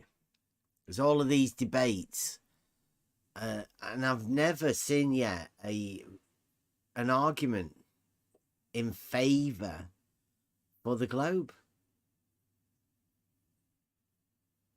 There's never really been an argument in favor of the flat earth, because everybody's always fighting against other people's models,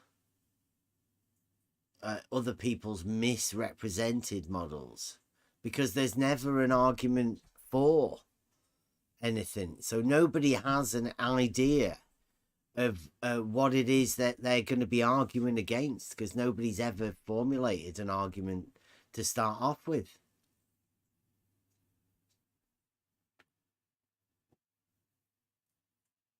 an argument of positivity from positivity, an argument for anything.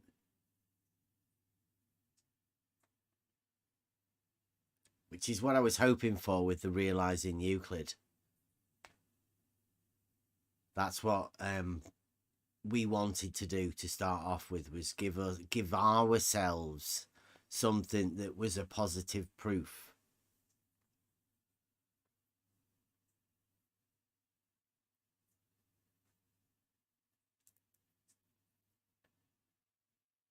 And then we can build up from there. That's what we did.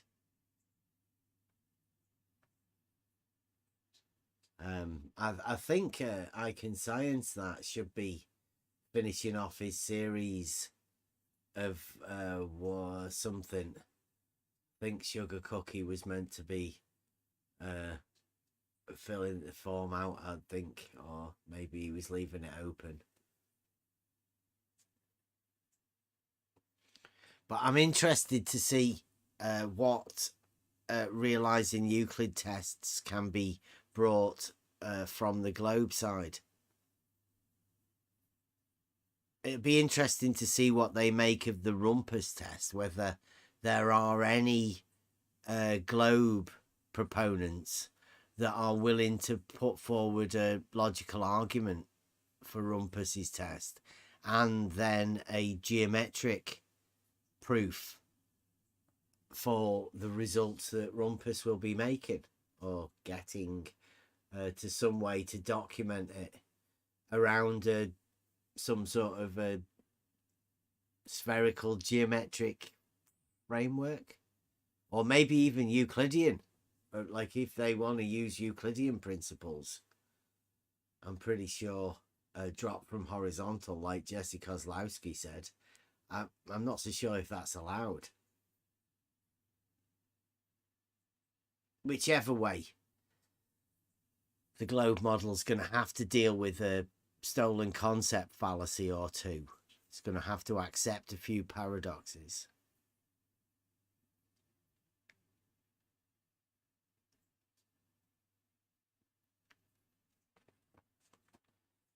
The great spaghetti geometer. I don't think he had a model. He was stuck somewhere in limbo, in between Euclidean and non-Euclidean, sat on some sort of non-existent fence. I suppose you could lean against it, couldn't you? You'd have to be on the Euclidean side, otherwise the fence wouldn't be there.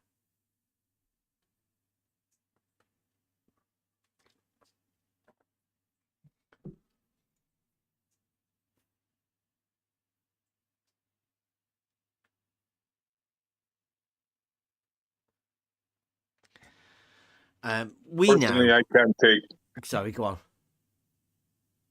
I was just gonna say, personally, I can't take that I Can Science guy, that dude, seriously. Like I just can't. He's formulated some magnificent arguments for us, though, right? Yeah. He says the water level establishes a perfect horizontal plane. He's told us that if the water level establishes a plane, then there can be no globe. Well, he did do that, yeah. And yeah, quick reminder, he did actually say a water level establishes a perfect horizontal. And then say that if water level establishes a plane, then there can be no globe. I mean, he is probably one of the best globe logicians around. Working hard for the globe. Like, see, that's why I was hoping that we could go for this proof for contradiction, right? Because if you can have a proof that there is no globe, with the proof of contradiction, you could then say that contradicts the globe. Therefore, proof of contradiction proves the globe. It's genius.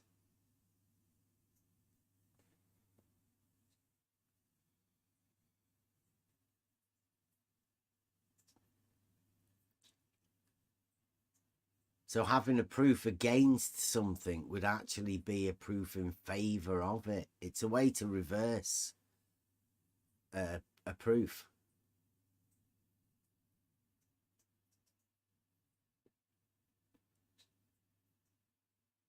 Maybe we could find a Latin name for it. It's a job for us to get onto.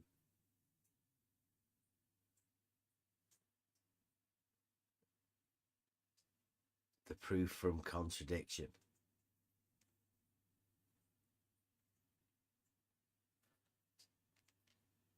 The proof from denying proof. We can call it absurdio. Absurdio proof.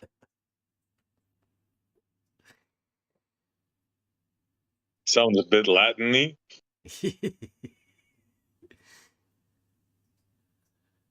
You'd have to make it like a little bit rhyming, like the Modus tollens.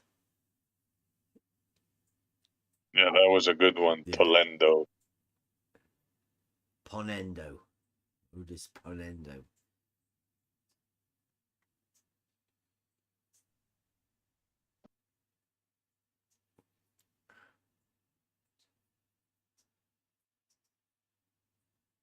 Who's that? Somebody's done a canal. Oh, where's that one? Werley and Essington. Is that in the UK? Birmingham. Birmingham. Yeah, it's in the UK then, yeah.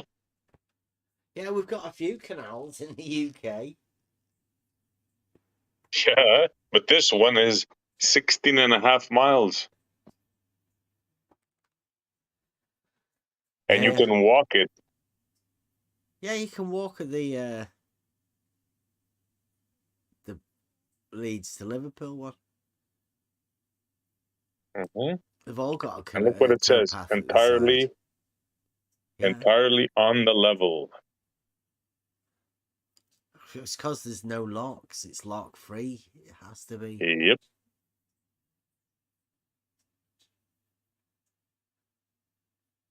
Yeah, 27 miles, the bit that we're on. It's even longer. Yeah.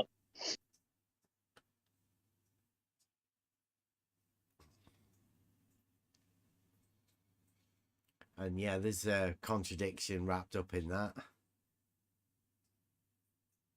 But something tells me that there's something strange, because, I mean, we've been in this arena for a long time now. And the fact that level is horizontal hasn't changed, ever. The idea or the concept that the drop and the hump and the double drop and the you know, that's not changed. The fact that we've been over Lake Pontchartrain or Lake Rakia Bridge multiple times. The fact that we've been to LIGO straight after it multiple times. We've been over all of the stats and everything for, you know, the logical concepts of perpendicular and horizontality. All of these things we've been over multiple times. It's never changed, and it will never change. Yeah, because it's reality.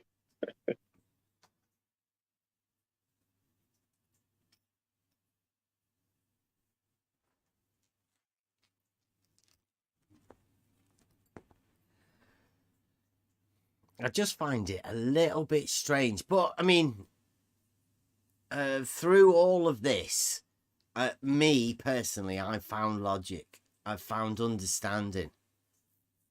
But not only have I found understanding for the geometric principles, but I've found understanding for the reason why people are in this in the first place.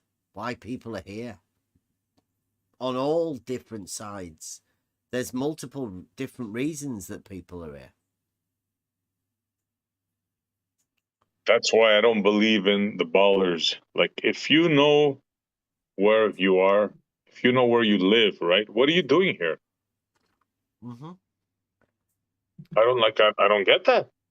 Well, you could say the same for us, right? Are Yeah, but you here I for have the an answer. argument? Yeah. Yeah, right? Me, I'm looking for quote unquote answers, right? But if you already have those quote unquote answers, what are you doing? I don't get it. Why are you in these forums for? For what? You have your ball, you have your Big Bang, you have your pressure, you have your space, you have your Star Trek. Boom, you're good to go. Well, why are you here?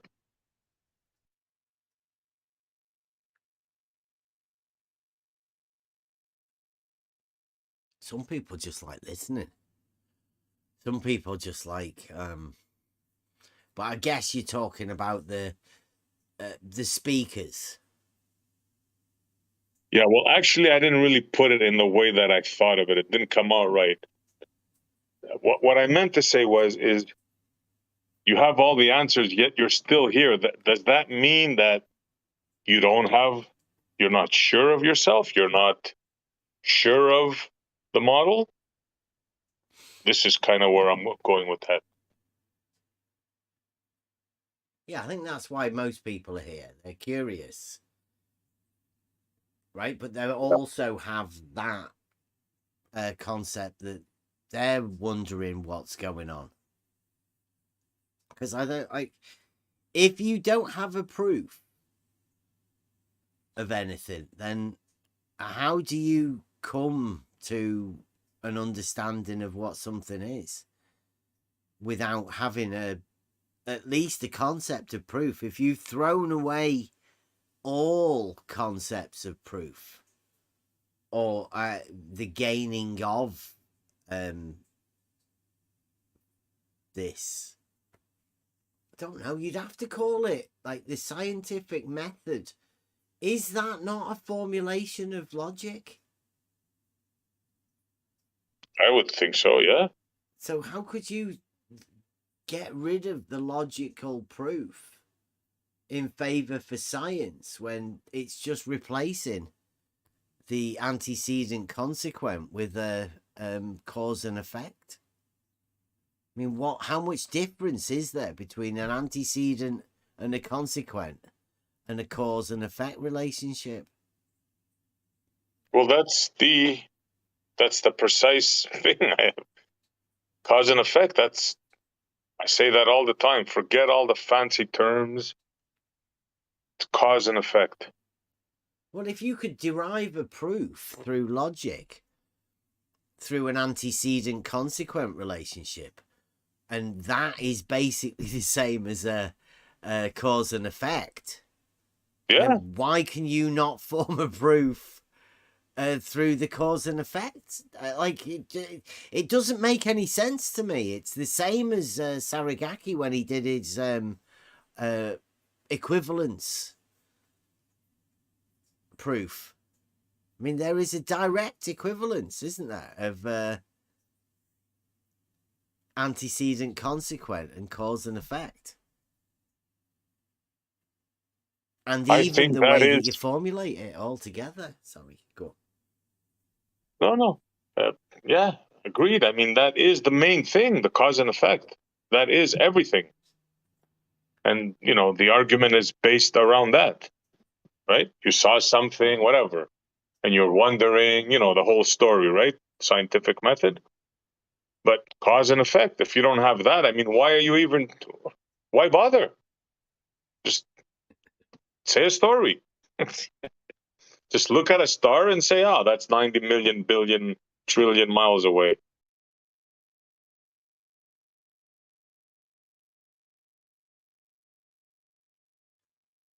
Yeah, Thomas, I wasn't necessarily saying it to you guys, but there are other people that watch this, hopefully. So we have to try and speak to everyone. Even the people that may not be listening at the moment. We need to try and make this as open to anyone as possible.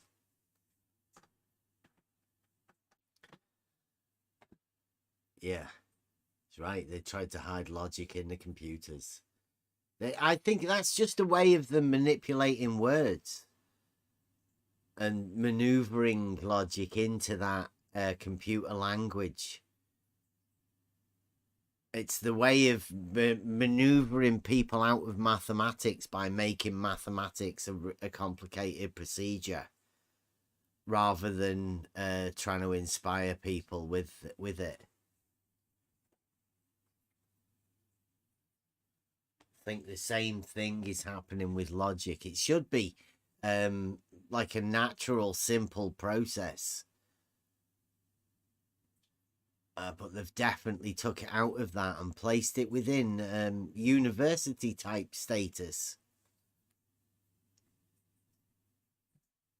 And I know a lot of people would like to think that it is there and keep it there, but I mean, it's not. It's really simple to be able to use logic to reason something. Doesn't take a genius.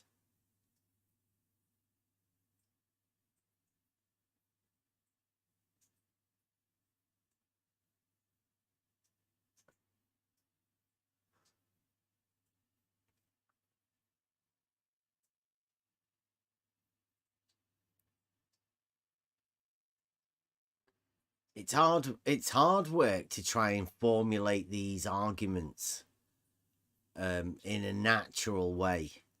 So I admit, for the globe side, it's impossible. We know that they can't formulate an argument. But they have to try. They have to give the idea that they are still trying. So by not coming round here, at least they have an excuse to not get involved. But it can't last forever. At some point, somebody is going to have to see that we actually have got arguments. We have got a way to present these arguments. We've got proofs to back them up. Both logical, logical, mathematical, and geometric. They're all pretty much the same thing when you look at it.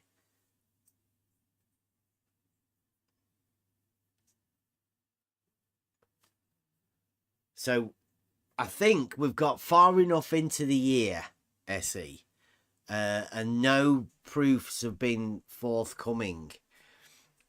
I think what we're going to have to do is present a few proofs, and then at least a discussion about the proof can begin from a positive side, right? If we can find and formulate some simple proofs and present them then, and then the discussion should be able to be brought forward from that, surely. Whether it's positive or negative, the conversation should be opened up. Whether it's us having that conversation or other people, I would still like to be able to see the globe side at least attempt to formulate some sort of logical argument. Yeah, the way they fought proof, the idea of proof was like quite surprising, actually. Even to the extreme examples, and they kept fighting on. Like, yeah, that was very surprising.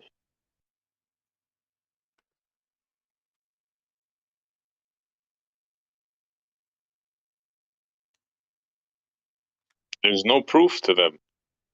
Proof does not exist to most of the ballers. Well, they've been convinced of that anyway.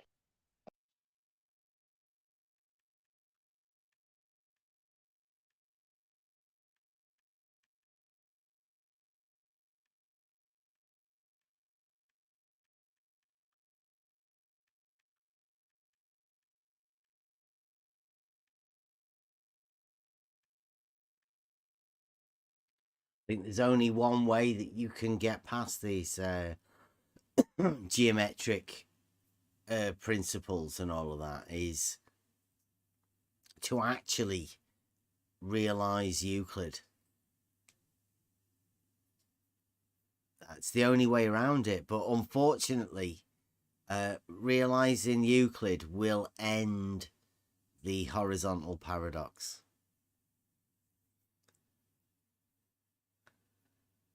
As if it's not ended already, but yeah. Well, I'm saying for those who still have the globe model, that are living in that state of paradox, of not knowing what's going on with horizontals. How can we have horizontals if they're not allowed on my model? Well, all you have to do is go to Euclid, find the propositions that give you the proof that you can then relate to reality to find the understanding. Once you do that, then the model disappears.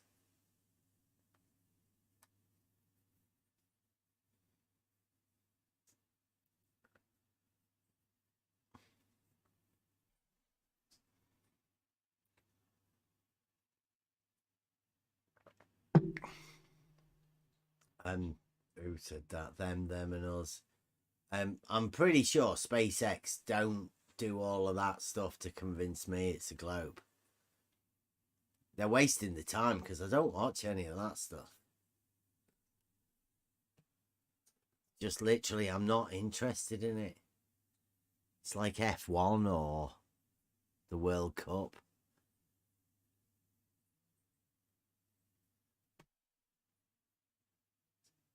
Doesn't really interest me.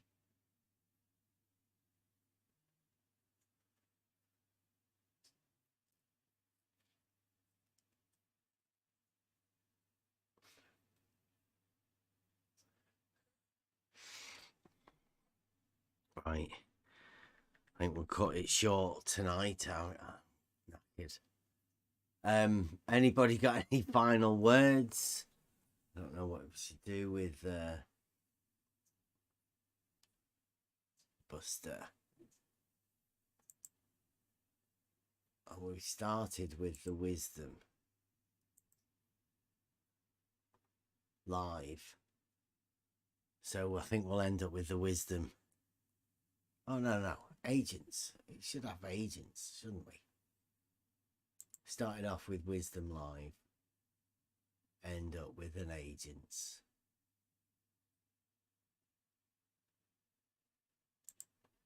Okay. So, join us tomorrow where we will be going over the religifying of the globe model through globe science. Bunny ears all the time there. Crazy bunny ears. Globe science, religious globe science models. Join us tomorrow, usual time. Thanks for being with us tonight. See you later.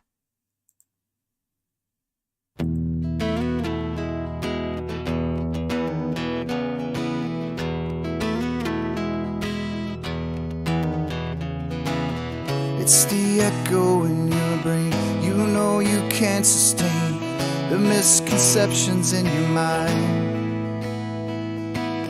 One day you'll see for sure what all of this was for. Then you can leave it all behind.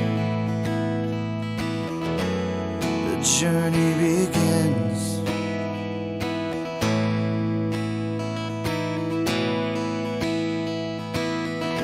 I am the one, yeah, that will show the proof. I am the one, yeah, that is searching for the truth. I am the whispers of the logic in your mind. I am an agent of the Logos.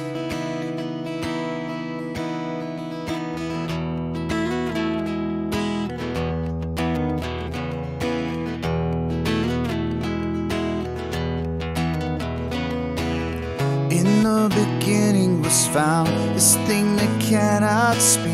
It's how we all truly learn. It's only ever attained when one lets go of fear. So don't let wisdom pass you by. The journey begins.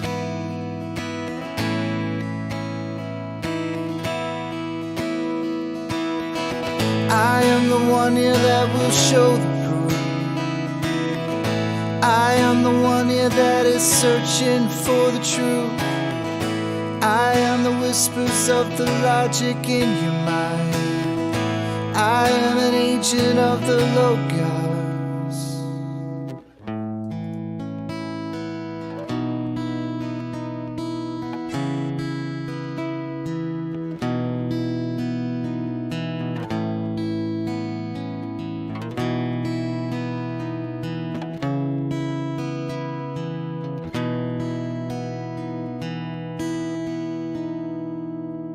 It was there all along. How could I never have seen this thing that's danced all around? It wasn't until I left behind the things I believed that I could see things so clear. The journey begins.